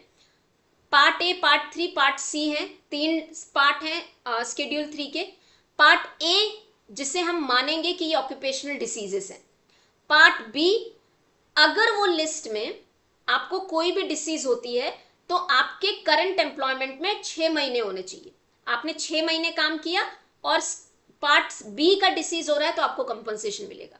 पार्ट सी में ईएसआई जो डिफाइन करेगी, या तो 6 महीने डिफाइन कर दिया, पार्ट सी के लिए ईएसआई डिफाइन करेगी कि आपका कितना ड्यूरेशन होगा, तब हम कहेंगे कि आपको ये एम्प्लॉयमेंट इंजुरी हुई है. सेंट्रल गवर्नमेंट के पास में पावर होती है ऑक्यूपेशनल डिसीज के स्केड्यूल के अंदर में डिसीजेस को ऐड करने की. अगर किसी भी डिसीज जो थर्ड स्केड्यूल में गिवन नहीं है तो उसको पहले चेक किया जाएगा कि वो एम्प्लॉयमेंट डिसीज है या नहीं है, तभी आपको कंपनसेशन मिलेगा. 53 बार अगेंस्ट अदर कंपनसेशन. एक एम्प्लॉय ईएसआई में भी, ईएसआई एक्ट के अंदर में भी कंपनसेशन ले रहा है और एम्प्लॉयज कंपनसेशन एक्ट में भी कंपनसेशन ले रहा है, ऐसा नहीं हो सकता. अगर आप डिसेबलमेंट कंपनसेशन यहां ले रहे हो तो यहां नहीं मिलेगा, यहां ले रहे हो तो यहां नहीं मिलेगा. That is bar against compensation. Determination of disablement, किस तरीके की डिसेबलमेंट है आपकी, permanent, loss of earning, provisional, final, duration, medical board would be determining. Appeal against medical board in case of permanent disablement, जो मेडिकल बोर्ड ने कहा कि नहीं है, ऐसा नहीं, तो medical board, medical appeal tribunal या इंश्योरेंस, एम्प्लॉय इंश्योरेंस कोर्ट के पास अपील जाएगी. ठीक है, डन. लेकिन अगर आपने क्या किया, आपने डिसेबलमेंट बेनिफिट ले लिया और उसके बाद अपील कर रहे हो, नहीं, ऐसा नहीं हो सकता. No benefit in certain cases, no sickness benefit और टेम्पररी डिसेबलमेंट बेनिफिट कब नहीं मिलता, ये आपको एग्जाम में पूछा जा सकता है. In which case the sickness benefit is not given. अगर आप आप करंटली वर्किंग हो और पेड लीव्स पे हो या हॉलीडे पे हो और स्ट्राइक पे हो. ठीक है, तो अगर आपने काम कर रहे हो, आप कह रहे हो वो सिक हो, तो आपको पैसे नहीं मिलेंगे. आप पेड लीव्स पे हो, छुट्टियों पे हो, जिनका पैसा आपको ऑलरेडी मिल रहा है. स्ट्राइक हो जो लीगल नेचर की हो, ठीक है, तो आपको बेनिफिट नहीं मिलेंगे. Conditions while receiving benefit important. ठीक है, जब आप बेनिफिट ले रहे हो क्या कंडीशन फुलफिल होनी चाहिए, remain under authorised medical treatment, follow medical instructions, not leave the treatment area, submit to the medical. ये एम्प्लॉय कंपनसेशन एक्ट में भी है, ये बहुत इंपॉर्टेंट है. कॉम्बिनेशन में दो नहीं चलेंगे, बेनिफिट्स कॉम्बिनेशन में एक साथ नहीं उठा सकते आप. सिकनेस और मैटरनिटी एक साथ नहीं उठा सकते क्योंकि मैटरनिटी में ही सिकनेस बेनिफिट होता है. सिकनेस और टेम्पररी डिसेबलमेंट एक साथ नहीं ले सकते. मैटरनिटी और टेम्पररी डिसेबलमेंट एक साथ बेनिफिट नहीं ले सकते. अगर person is eligible for more than one compensation, एक को सिलेक्ट करना पड़ेगा, आप मल्टीपल कंपनसेशन नहीं ले सकते. सेक्शन 65 का सेक्शन याद कर लो. किसकी रिस्पॉन्सिबिलिटी है कंट्रीब्यूशन पे करने की, एम्प्लॉयर की. ठीक है, employer do not reduce the wages, section को याद कर लो. जस्ट बिकॉज बेनिफिट कम देना पड़े, आप किसी भी ईएसआई का कंट्रीब्यूशन कम करना पड़े, आप किसी भी एम्प्लॉय के वेजेस को रिड्यूस नहीं कर सकते। एम्प्लॉय स्टेट इंश्योरेंस कोर्ट जहां अपील होती है, स्टेट गवर्नमेंट कौन कॉन्स्टिट्यूट करता है? स्टेट गवर्नमेंट कॉन्स्टिट्यूट करती है employee state insurance courts for local areas. जज होंगे यहां पे जो कि जुडिशियल ऑफिसर और legal practitioner with 5 years of experience. Done. अब मल्टीपल अगर कोर्ट है तो स्टेट गवर्नमेंट डिसाइड करेगी कौन से कोर्ट के पास में कौन सा या किसकी जुडिक्शन कहां पे है। किसी भी तरीके का ईएसआईसी यानी एम्प्लॉय इंश्योरेंस कोर्ट के पास में कोई क्वेश्चन ऑफ लॉ आता है, इंडियन कॉन्स्टिट्यूशन या हमारे राइट फंडामेंटल राइट्स से रिलेटेड अगर क्वेश्चन आता है, तो ये एम्प्लॉय स्टेट इंश्योरेंस कोर्ट किसको रेफर करेगी? हाई कोर्ट को। डन। अपील, हाई कोर्ट के पास में अपील तभी जाती है अगर वहां पे सब्सटेंशियल क्वेश्चन ऑफ लॉ है, यानी फंडामेंटल राइट और इंडियन कॉन्स्टिट्यूशन के स्ट्रक्चर से रिलेटेड अगर क्वेश्चन है तो ही हाई कोर्ट के पास अपील जाती है, और टाइम पीरियड है 60 days। Same condition employees compensation act में। डन। अब हम आते हैं maternity benefit act. Clear? 2 laws सबको क्लियर है? Am I too slow? जल्दी जल्दी करते हैं, खत्म करते हैं जल्दी। So Maternity Benefit Act 1961 in India was a result of efforts done by N.M. Joshi. Exam में पूछा जाता है।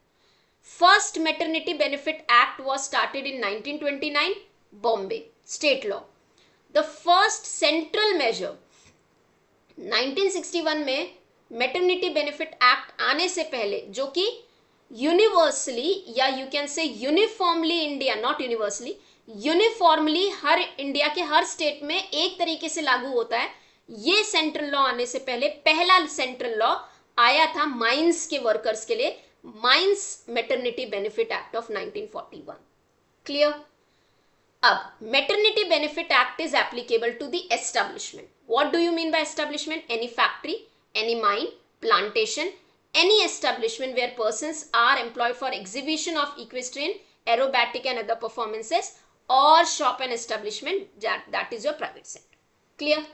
Now section number 4 maternity benefit act का क्या कहता है? employment of work by women prohibited in certain period. So prohibition of employment during maternity, ठीक है, during the pregnancy and after and before pregnancy के दौरान वुमेन एम्प्लॉय इज प्रोहिबिटेड। वो खुद भी काम नहीं मांग सकती उस दौरान और एम्प्लॉयर भी नहीं दे सकता। तो यहाँ पे 3 कंडीशंस होती है। एक तो पहला होता है after delivery and before delivery, ठीक है। ड्यूरिंग प्रेगनेंसी तो है ही। Period preferred in sub section 4। Okay, let me explain you this way. Reading ज्यादा करना पड़ेगा बट मैं आपको नॉर्मली एक्सप्लेन कर देती हूँ। एक होता है डेट ऑफ डिलीवरी, ठीक है, date of delivery and date of delivery के बाद। तो this is date of delivery के after and this is before. याद रख लो, no women is allowed to work, ये 1 month है, ठीक है, 1 महीना, ये जो महीना है ना डेट ऑफ डिलीवरी के 1 महीना पहले किसी भी तरीके का ऐसा काम जो एडोरस यानी हार्ड वर्क नेचर का हो, कंटिन्यूअस लॉन्ग स्टैंडिंग आवर्स का हो। तो during pregnancy she is not allowed to do any kind of एडोरस nature involve long working hours which can interfere her pregnancy. आप किसी भी तरीके का उसको इस नेचर का काम नहीं दे सकते। डेट ऑफ डिलीवरी के पहले, ठीक है, जब भी वो छुट्टी जाती है, अगर छुट्टी पे रहती है, 26 का वीक्स का हमें टाइम पीरियड मिलता है, तो डेट ऑफ डिलीवरी के पहले 8 weeks अगर वो छुट्टी पे जा रही है, इस छुट्टी के दौरान she is not allowed to work. उसने छुट्टी ले ली ना, she is not allowed to be given an employment, employer भी उससे काम नहीं कराएगा और वो खुद भी काम नहीं करेगी। और डेट ऑफ डिलीवरी के बाद तो है ही बाकी बचे हुए, no employer will give her work nor she herself will go. Done? Clear? समझ में आ गया? कोई क्वेश्चन, कोई query?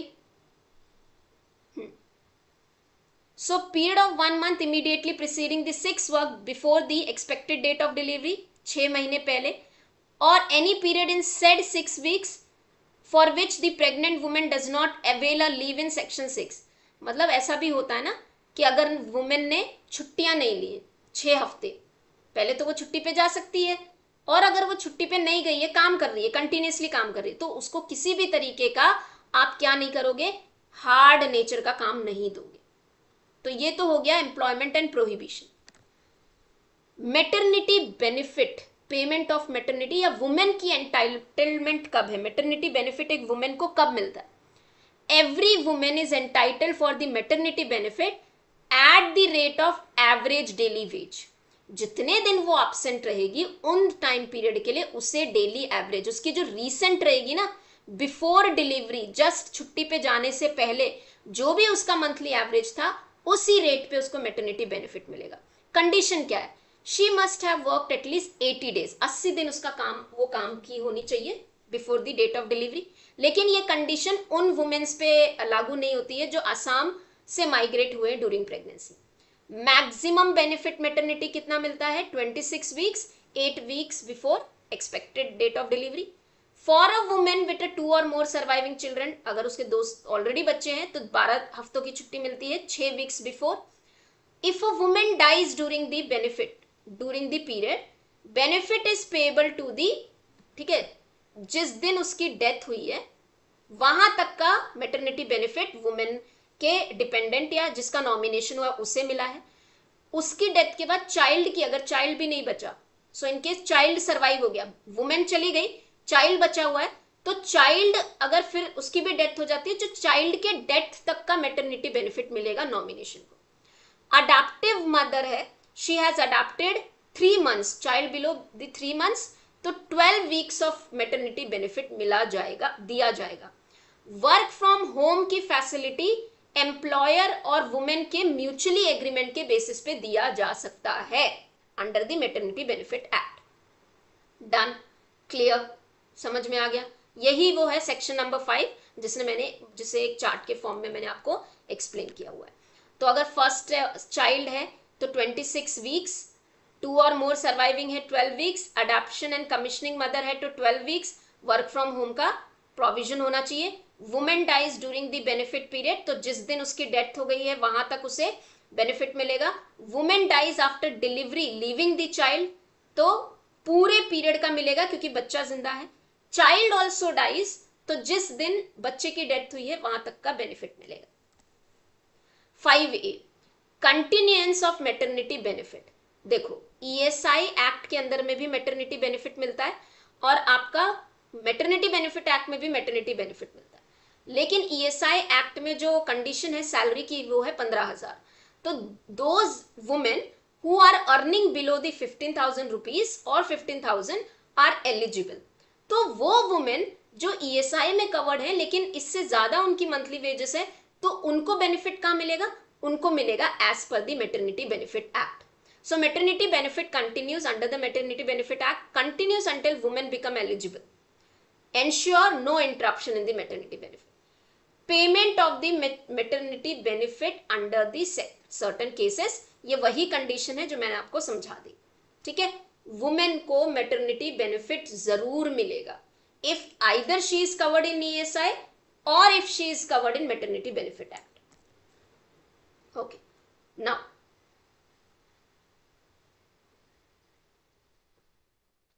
Notice and claim and payment of maternity benefit.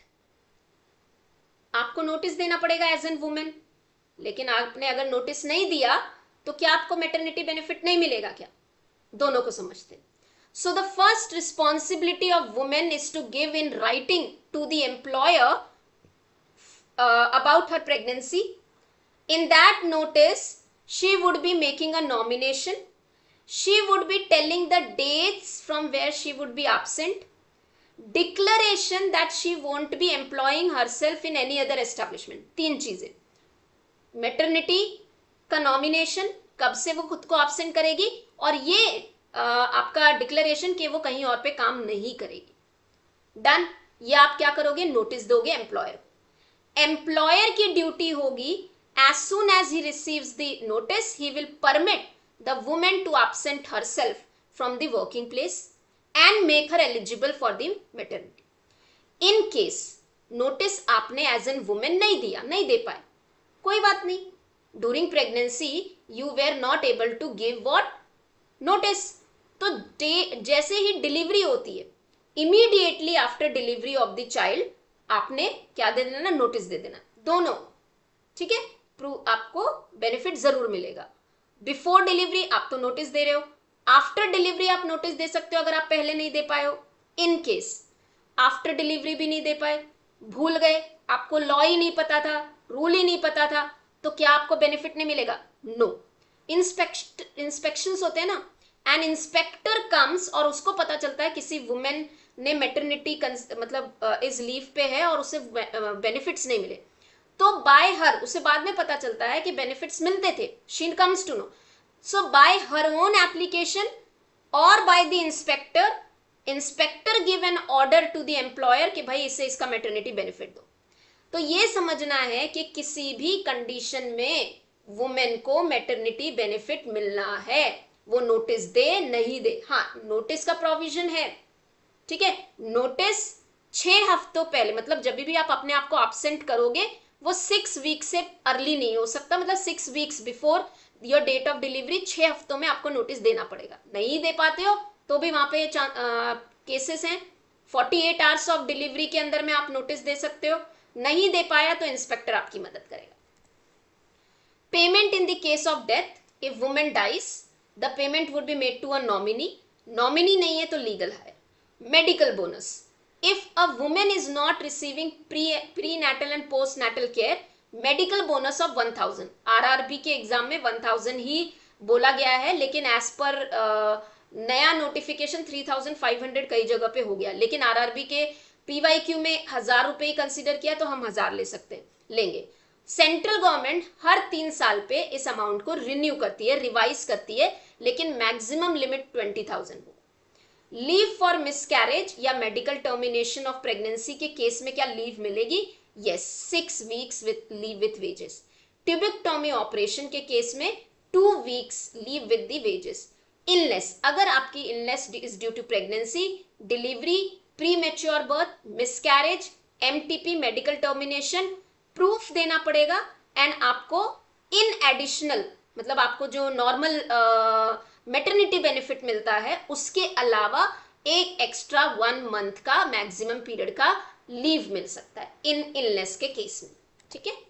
Nursing break बहुत इंपॉर्टेंट है. A women who come backs to the work, she is suppose to get 2 nursing break in addition to rest of interval. ये नहीं बोलोगे कि आप अभी तो rest of interval था, आपका खाना खा के आए हो. No, 2 + 1 rest of interval, 2 nursing break till the child attains 15 months of age. Crèche facility, wherever there are 50 or more employees working, crèche has to be provided.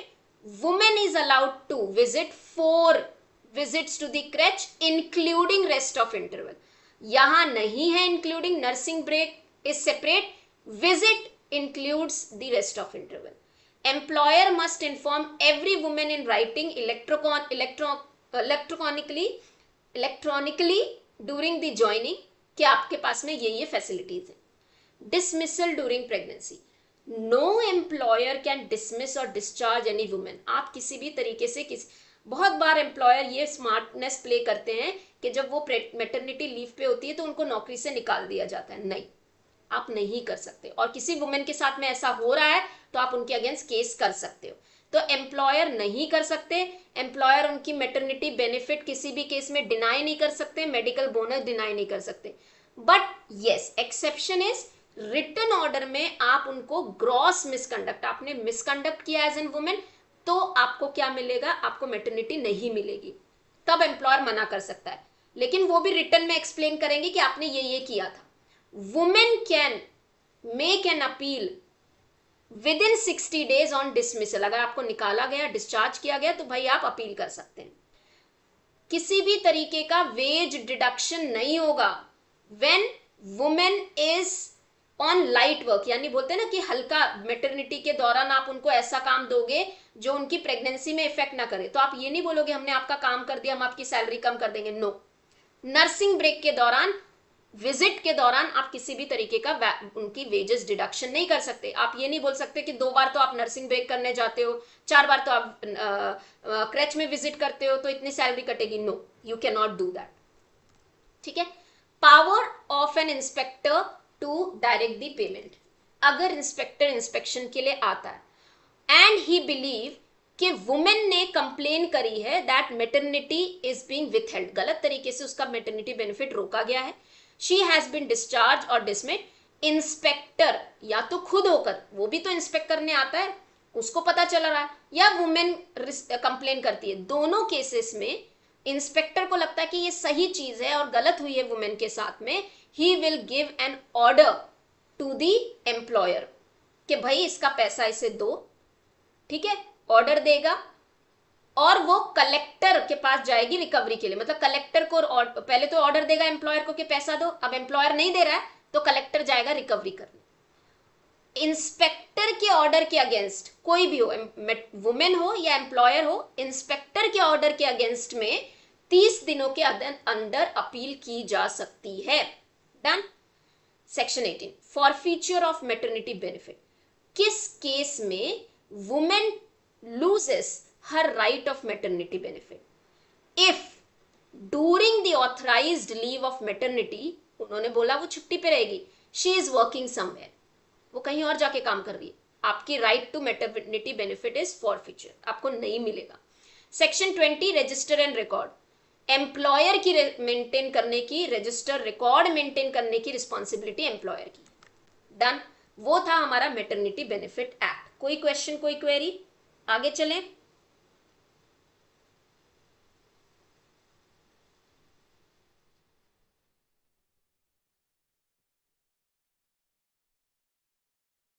हम्म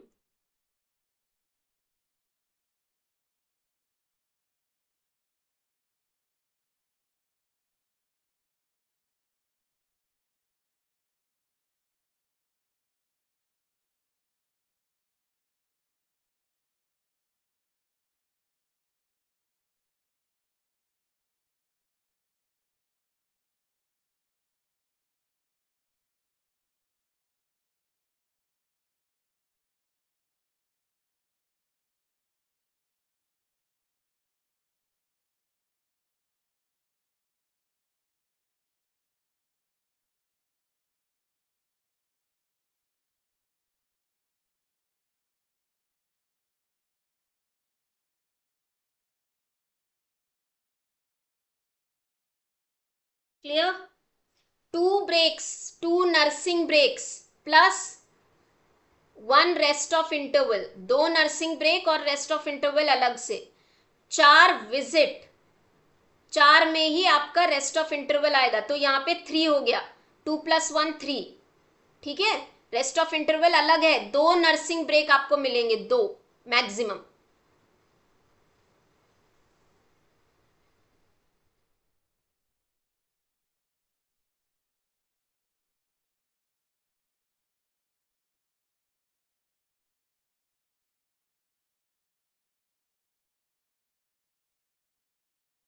चलो, अब आते हैं हम राइट टू इंफॉर्मेशन एक्ट 2005। यहां पे कुछ important definitions हैं जहां पे आपको एग्जाम में क्वेश्चन पूछा जाता है। क्लियर? पहला है इंफॉर्मेशन। सो इंफॉर्मेशन के नाम पे आपको क्या मिल सकता है, तो इंफॉर्मेशन की डेफिनेशन को क्लियर किया हुआ है सेक्शन 2F। एफ इंफॉर्मेशन का एफ, इस तरीके से आप याद कर सकते हो। Information means any material in any form which include record, document, memos. Exam में आने वाला क्वेश्चन इस तरीके से हो सकता है, which of the following is information as per section 2F, या which of the following is not, which is not considered as an information. So record, document, memos, email, opinion, advice, press release, circular, order, logbook, contractor report, paper, sample, model, इन सब को हम क्या कहते हैं? इन सब को हम information कहते हैं। तो मुझे मेरी इंफॉर्मेशन इस वे में मिल सकती है। और any information relating to private body accessible through public authority under any law. Public authority क्या, ये लॉ कहां एप्लीकेबल होता है? पब्लिक अथॉरिटी पे। तो पब्लिक अथॉरिटी का मतलब क्या? Any establishment established under constitution, law made by parliament, law made by state, any notification by government, any body's own control or substantially financed by government, any NGO substantially financed by the government। याद कर लो, exam में पूछा जा सकता है which of the following is not included। अब आते हैं section 2I, record. Record maintain करने की रिस्पॉन्सिबिलिटी होती है पब्लिक इंफॉर्मेशन ऑफिसर की। तो रिकॉर्ड के नाम पे वो क्या मेंटेन करते हैं? Document, manuscript file, microfilm, microfiche, facsimile copies, produced images from the microfilm, computer generated और electronic records। this is important, इनको याद ही करना है इनके इन डेफिनेशंस को। अब हम आते हैं J, section 2J defined right to information. तो राइट टू इंफॉर्मेशन में मतलब मैंने जब राइट टू इंफॉर्मेशन करी है, एप्लीकेशन करी है किसी चीज से रिलेटेड, तो मुझे किस तरीके की चीजें मेरे पास में एज एन राइट मिलती है? right to inspect work, document and record, right to take notes, extract certified copies, right to obtain certified samples and material, right to receive information in electronic form, diskette, floppy, tapes, video cassette और print। तो exam में question आ सकता है which of the following right is available under right to information act। ठीक है, section 2N define करता है third party. what do you mean by third party? So a person any other, so मैं एक person हूं जो कि application कर रहा है पब्लिक अथॉरिटी को। ठीक है, पब्लिक अथॉरिटी पीआईओ को क्या कर रहा है? एप्लीकेशन कर रहा है इंफॉर्मेशन। तो मेरे अलावा और उस पब्लिक अथॉरिटी के अलावा जो पार्टी होगी हम उसे थर्ड पार्टी कहते हैं, और उसमें पब्लिक अथॉरिटी को भी हम इंक्लूड कर सकते हैं। कौन सा सेक्शन है राइट टू इंफॉर्मेशन एक्ट के अंदर में जो सिटीजन्स को, या कौन सा सेक्शन राइट टू इंफॉर्मेशन देता है? तो सेक्शन नंबर 3 है। और किसको देता है? All the citizens of our country. Clear? Section 4, obligation of public authority. हर एक पब्लिक अथॉरिटी, हमने पढ़ लिया क्या क्या है public authority. Their responsibility is to maintain, catalogue, index, record properly. Record must be computerised and network wherever feasible. जहां लगता है इसको इलेक्ट्रॉनिक सेव कर सकते हैं, बिल्कुल करना चाहिए। मैंडेटरी इंफॉर्मेशन, अब कौन सी इंफॉर्मेशन है ये सेक्शन 4 में डिटेल में दिया हुआ है, हम डिटेल यहां कवर नहीं कर सकते, आप पढ़ेंगे वहां पे जाके। जितनी भी मैंडेटरी इंफॉर्मेशन है किसी भी पब्लिक अथॉरिटी की, from 180 days within 120 days from the enactment. अगर एक पब्लिक अथॉरिटी के ऊपर आज राइट टू इंफॉर्मेशन एक्ट लग रहा है तो 120 दिनों के अंदर वो पब्लिक अथॉरिटी वो सारे मैंडेटरी इंफॉर्मेशन को क्या करेगी? पब्लिश करेगी। And the information published must be updated every year, हर साल उसे अपडेट करेंगे। Now coming to section 5, designation of public information officer. हर एक पब्लिक अथॉरिटी में पब्लिक इंफॉर्मेशन ऑफिसर्स होते हैं, central and state. Public information officers must be appointed within how many days? 100 days from the enactment of the act। हर एक public authority में ऐसे officers को appoint किया जाएगा जिनका काम होता है राइट टू इंफॉर्मेशन के तहत इंफॉर्मेशन देने का काम। तो इनको हम क्या कहते हैं? Public information officer. तो हर एक पब्लिक अथॉरिटी पे जब ये लॉ लागू होता है 100 दिनों के अंदर ऐसे ऑफिसर्स की अपॉइंटमेंट हो जानी चाहिए। They should be appointed in all administrative units offices। Every public authority will also appoint central and state assistant। इनके अंडर असिस्टेंट भी होंगे। ये असिस्टेंट किस लेवल पे होते हैं? सब डिविजनल या सब डिस्ट्रिक्ट लेवल पे। सेंट्रल लेवल पे सेंट्रल पीआईओ, स्टेट लेवल पे स्टेट पीआईओ। अब सब डिवीजन और डिस्ट्रिक्ट लेवल पे हम क्या करेंगे? असिस्टेंट लेवल के ऑफिसर्स। असिस्टेंट पीआईओ के पास में अगर कोई एप्लीकेशन आता है आरटीआई का, ठीक है, वो अपने ऊपर वाले, चाहे वो सेंट्रल हो चाहे स्टेट हो, उनको फॉरवर्ड करते हैं अगर उनके पास इंफॉर्मेशन नहीं है। तो जब ये एप्लीकेशन पीआईओ, असिस्टेंट पीआईओ ऊपर पहुंचाते हैं, उनको 5 days is additional added to the response period. ठीक है, रिस्पॉन्स पीरियड कितना है हम आगे पढ़ेंगे। तो जब ये नीचे से ऊपर जाएगा ना एप्लीकेशन, तो एक्स्ट्रा 5 डे ऐड कर दिए जाते हैं क्योंकि ऊपर वाले लेवल पे जा रहा है। सेक्शन 6 बहुत इंपॉर्टेंट है। request for obtaining information. As an citizen of the country, I need some information. मुझे कुछ information चाहिए. How would I apply? In an written or electronic way? English, Hindi or any official language.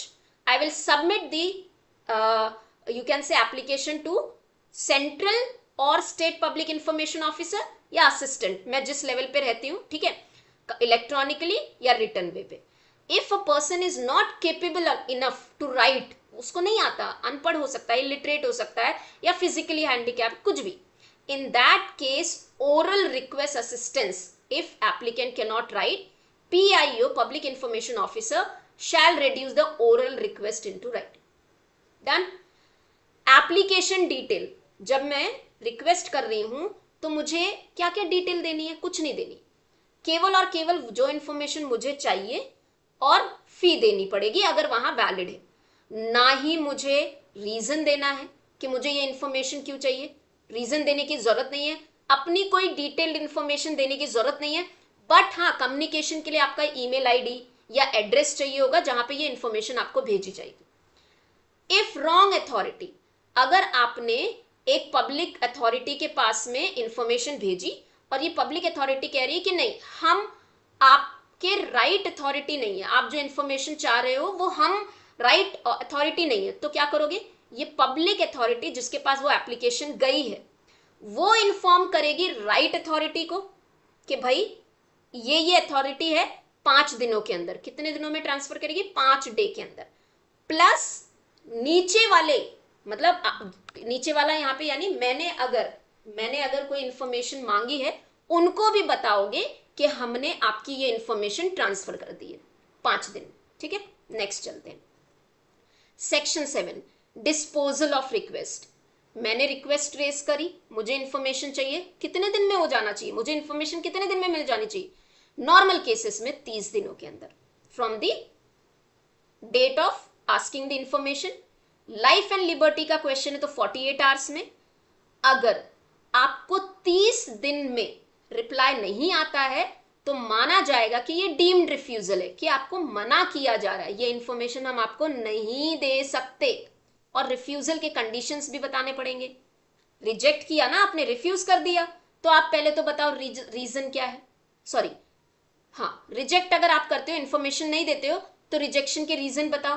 Plus उनको ये भी बताओगे कि आपकी information हमने रिजेक्ट कर दी, तो आप अपील किसके पास कर सकते हो, कौन सी अथॉरिटी है, अपीलेंट अथॉरिटी कौन है जिसके पास जाके आप अपील करोगे, और उनकी टाइम लिमिट क्या है कि आप यहां से 10 दिनों के बीच में इस अथॉरिटी के पास हमारे रिजेक्शन के अगेंस्ट जाके अपील कर सकते हो। ठीक है। फी, PIO अगर किसी भी इंफॉर्मेशन के लिए फी लगती है वो एडिशनल फी उनको मांगेंगे। प्लस उनको ये भी बताएंगे, कैलकुलेट करके बताएंगे कि ये फी क्यों लग रही है। ये 30 दिन के अंदर time taken is excluded. Clear? Time taken is excluded. जो 30 डेज के अंदर आपको इंफॉर्मेशन मिल जानी चाहिए, पेमेंट का जो टाइम टेकन है वो एक्सक्लूडेड नहीं है। Right to review fee and access mode. Review fee का मतलब है उसे रीडिफाइन, आप उस फी को कम ज्यादा कर सकते। स्पेशल प्रोविजन क्या है? जो सीनियरली डिसेबल्ड लोग हैं उनको आप असिस्ट करोगे कि आपको आपकी इंफॉर्मेशन कैसे मिलेगी। बिलो पॉवर्टी लाइन के लिए कोई फी नहीं है। Information free if time limit is exceeded, 30 दिनों में देना था, नहीं दिया, free of information. Third party की कंसीडरेशन होनी चाहिए। अगर थर्ड पार्टी से रिलेटेड इंफॉर्मेशन है तो आप उनको पूछेंगे कि हम आपके बारे में इंफॉर्मेशन दें या नहीं दें। Information supplied is requested from unless it is disproportionately divert the resources. Okay, ये सिंपल सा मतलब ये है कि आपको इंफॉर्मेशन तभी नहीं दी जाएगी या मना कर दिया जाएगा अगर किसी और रिसोर्सेज से रिलेटेड है या सेफ्टी से एंडेंजर करती है। ठीक है, इसको हम आगे पढ़ेंगे, आगे चलते हैं। Okay, this is very very important. ये PYQ है, 2 क्वेश्चंस यहां से आए थे इसमें से और सेक्शन नंबर 10 से। Section 8 says exemption from the disclosure of information.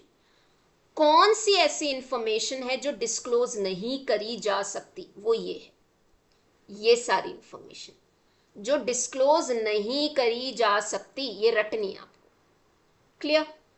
और अगर कोई इंफॉर्मेशन है, ये यहां पे जो इंफॉर्मेशन दी गई है हम इसे डिस्क्लोज नहीं कर सकते, but any of this information is to be disclosed in public interest, मतलब इनका डिस्क्लोज होना जरूरी है पब्लिक इंटरेस्ट में, तो डिस्क्लोज की जा सकती है कभी, जब पब्लिक इंटरेस्ट होगा तभी, क्लियर। सेक्शन नंबर ये पार्लियामेंट के डॉक्यूमेंट्स, ठीक है, पार्लियामेंट या स्टेट लेजिस्लेचर से रिलेटेड जो भी इंफॉर्मेशन होती है वो अगर 20 साल पुराना है तो उसे डिस्क्लोज किया जा सकता है। अब वो डिसाइड करने वाला पावर किसके पास होता है कि ये 20 साल पुराना है या नहीं है, सेंट्रल गवर्नमेंट। Done, clear. ये पीवाईक्यू है, ये 20 इयर्स वाला पूछा गया था एग्जाम। चलो, grounds for the rejection of request, कब आपकी इंफॉर्मेशन को रिजेक्ट किया जाता, if your information which you are asking for is on disclosure infringes the copyright of a person other than state, government के अलावा थर्ड पार्टी की copyright को problem कर रहा है, इन्फ्रिंज कर रहा है, तो आपकी इंफॉर्मेशन को रिजेक्ट कर दिया जाएगा। Done. Section 10 severability. Now let's say this is a document, a person is asking certain information, और इस डॉक्यूमेंट का वो पार्ट जिससे रिलेटेड इंफॉर्मेशन शेयर की जा सकती है, ठीक है, बाकी सीवियर है, दिस इज नॉन सीवियर, तो आप केवल उतना हिस्सा, उतनी इंफॉर्मेशन आप डिस्क्लोज कर सकते हैं। So this is exempted, this is non exempted, इसे हम सीवरेबिलिटी कहते हैं। So any information which can be disclosed from the exempted information can be disclosed, उतना हिस्सा आप दे सकते हैं। Section 10(2) notice to the applicant.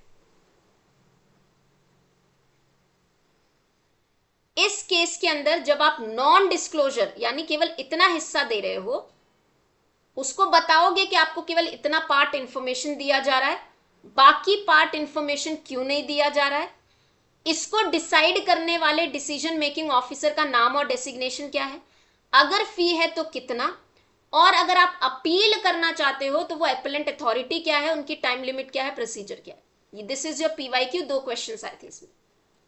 Third party information, this law और this section particularly applies to all that third party जिससे रिलेटेड information पूछी गई।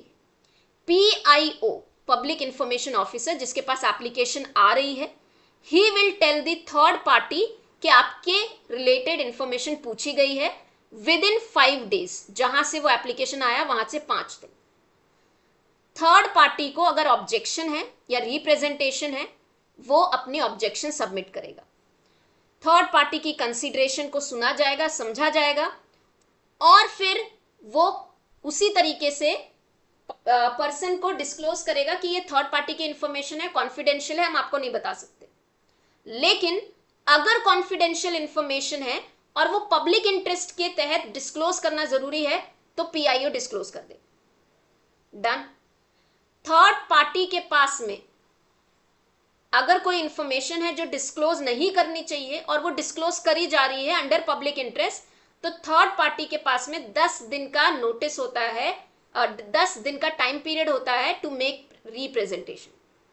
PIO must decide within 40 days of receiving RTI. PIO को ये सारा काम खत्म करना है 40 दिन के अंदर। The decision must be communicated in writing to the third party. The notice must mention right of third party to appeal under section 19। Third party के पास भी अपील होता है कि वो अगर चाहे, उसकी इंफॉर्मेशन अगर डिस्क्लोज की गई है तो वो फर्दर अपील कर सकते। ओके, नाउ 2 कमीशंस होते हैं इस लॉ में, central information commissioner, state information commission. Central government notify करती है, स्टेट गवर्नमेंट करती है। सेंट्रल इंफॉर्मेशन कमीशन के अंदर में 1 चीफ इंफॉर्मेशन कमिश्नर होते हैं और 10 इंफॉर्मेशन, 1 चीफ होगा, 1 इंफॉर्मेशन, 10 बाकी 10 मेंबर। यहां पे भी 1 चीफ हो गए, बाकी 10 मेंबर। अपॉइंटिंग अथॉरिटी यहां प्रेसिडेंट ऑफ इंडिया है, यहां गवर्नर ऑफ स्टेट है, इनको अपॉइंट करने वाले अथॉरिटी। सिलेक्शन कमिटी कौन होगा, इनको, इन ऑफिसर्स को सिलेक्ट करती है president of India in consultation with prime minister as a chairperson, leader of opposition Lok Sabha, union cabinet minister nominated by PM. यहां chief minister, chairperson, leader of opposition legislative assembly, cabinet minister nominated by CM. Head of commission कौन होगा, इसके head कौन होंगे, ये जो chief है वो, और यहां पे कौन होंगे हेड, स्टेट. क्वालिफिकेशन क्या होगा, द पीपल, ये जो 10 इंफॉर्मेशन ऑफिसर को सिलेक्ट कर रहे हैं उनकी qualification, eminence in public life, knowledge of law, science, technology, social service, management, journalism, mass mean, governance, administration. इसकी भी सेम है. कैनॉट बी, कौन चीफ ऑफिसर्स या इंफॉर्मेशन ऑफिसर्स नहीं बन सकते, MP, MLA, person holding the profit, political party member and business profession. Comparative study कर लो. अब टेन्योर क्या है दोनों केसेस में. Tenure for the officers is decided by here in central government under the RTI act of as per amendment 2019. Maximum age here is 65, here also 65. Reappointment of officers no, CIC के लिए कोई reappointment नहीं. Promotion, information commissioner can be chief information commissioner, वो senior बन सकते हैं, ठीक है. ओथ इनकी प्रेसिडेंट के पहले governor, resignation to president governor. Salary and the allowances decided by central government.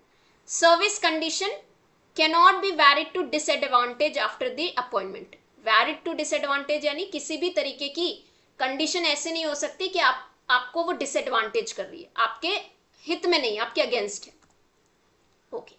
Removal, ये इंपॉर्टेंट है. कैसे रिमूव कर सकती है गवर्नमेंट किसी ऑफिसर को. सेंट्रल इंफॉर्मेशन ऑफिसर के केस में president approval from supreme court के बाद में इंक्वायरी होगी सुप्रीम कोर्ट, प्रेसिडेंट रिमूव करेंगे. किसकी इंक्वायरी होगी, मिसबिहेवियर इन इनकैपेसिटी के लिए. Suspension during inquiry, president suspend कर सकते हैं. Grounds for direct removal, president direct remove कर सकते हैं सुप्रीम कोर्ट की इंक्वायरी के बिना भी. कब, insolvency, moral turpitude, paid employment, mental physical infirmity, conflict of interest. Same यहां पे सारी सेम है.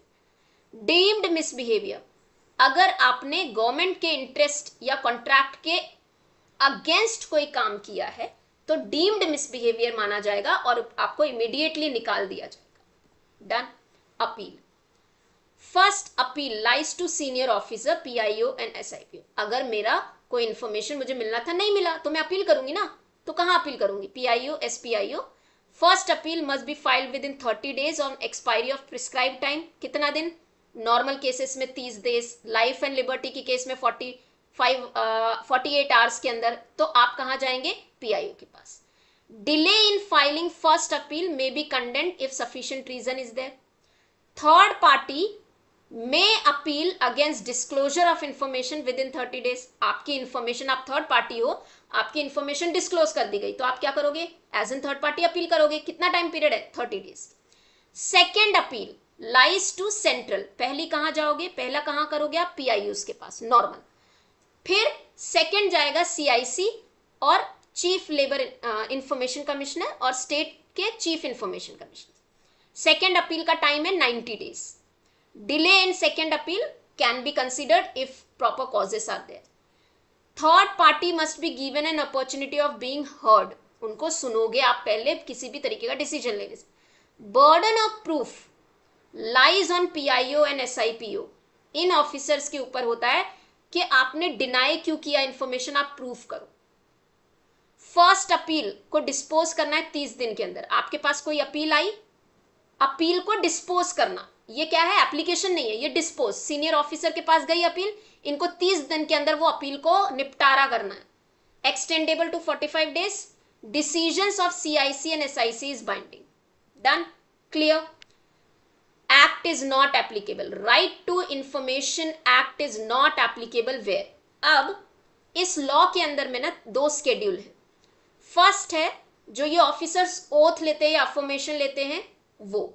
सेकेंड स्केड्यूल है list of intelligence and security organisations established by central government, जिनकी इंफॉर्मेशन आप डिस्क्लोज नहीं कर सकते, उनके ऊपर ये लॉ लागू नहीं होता. तो ये कहां पे लागू नहीं है, इसको पढ़ लो. ये एक्ट कहां लागू नहीं होता है. Clear, done. Monitoring and reporting, CIC और SIC जिनके पास जो भी इंफॉर्मेशन जाती है उनको एनुअल रिपोर्ट सबमिट करना होता है under this RTI and submit the report to appropriate government giving all the details कि अभी तक आपने कितनी RTI फाइल करी, ये सब होगा।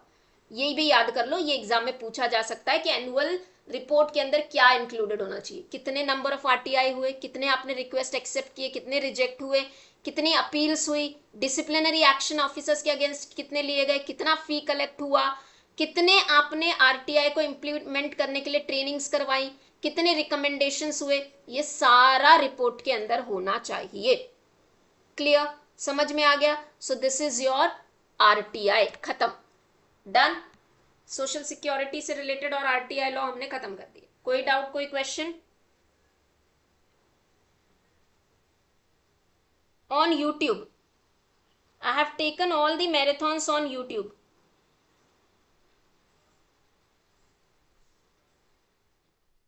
क्लियर, समझ में आ गया? कोई क्वेश्चन, कोई क्वेरी? चल, अब इंडस्ट्रियल रिलेशन के लॉज हैं हमारे, इंडस्ट्रियल डिस्प्यूट एक्ट। ये मैं ऑलरेडी एक मैराथन में ले चुकी हूं पहले, वहां जाके आप पढ़ेंगे, रिपीट करके कोई मतलब नहीं है, ठीक है? इसको मैंने पूरा डिटेल में पढ़ाया। ट्रेड यूनियन मैंने पढ़ा दिया है पिछले मैराथन में, उसको जाके रेफर करेंगे, तो हम इसे दोबारा रिपीट नहीं करेंगे।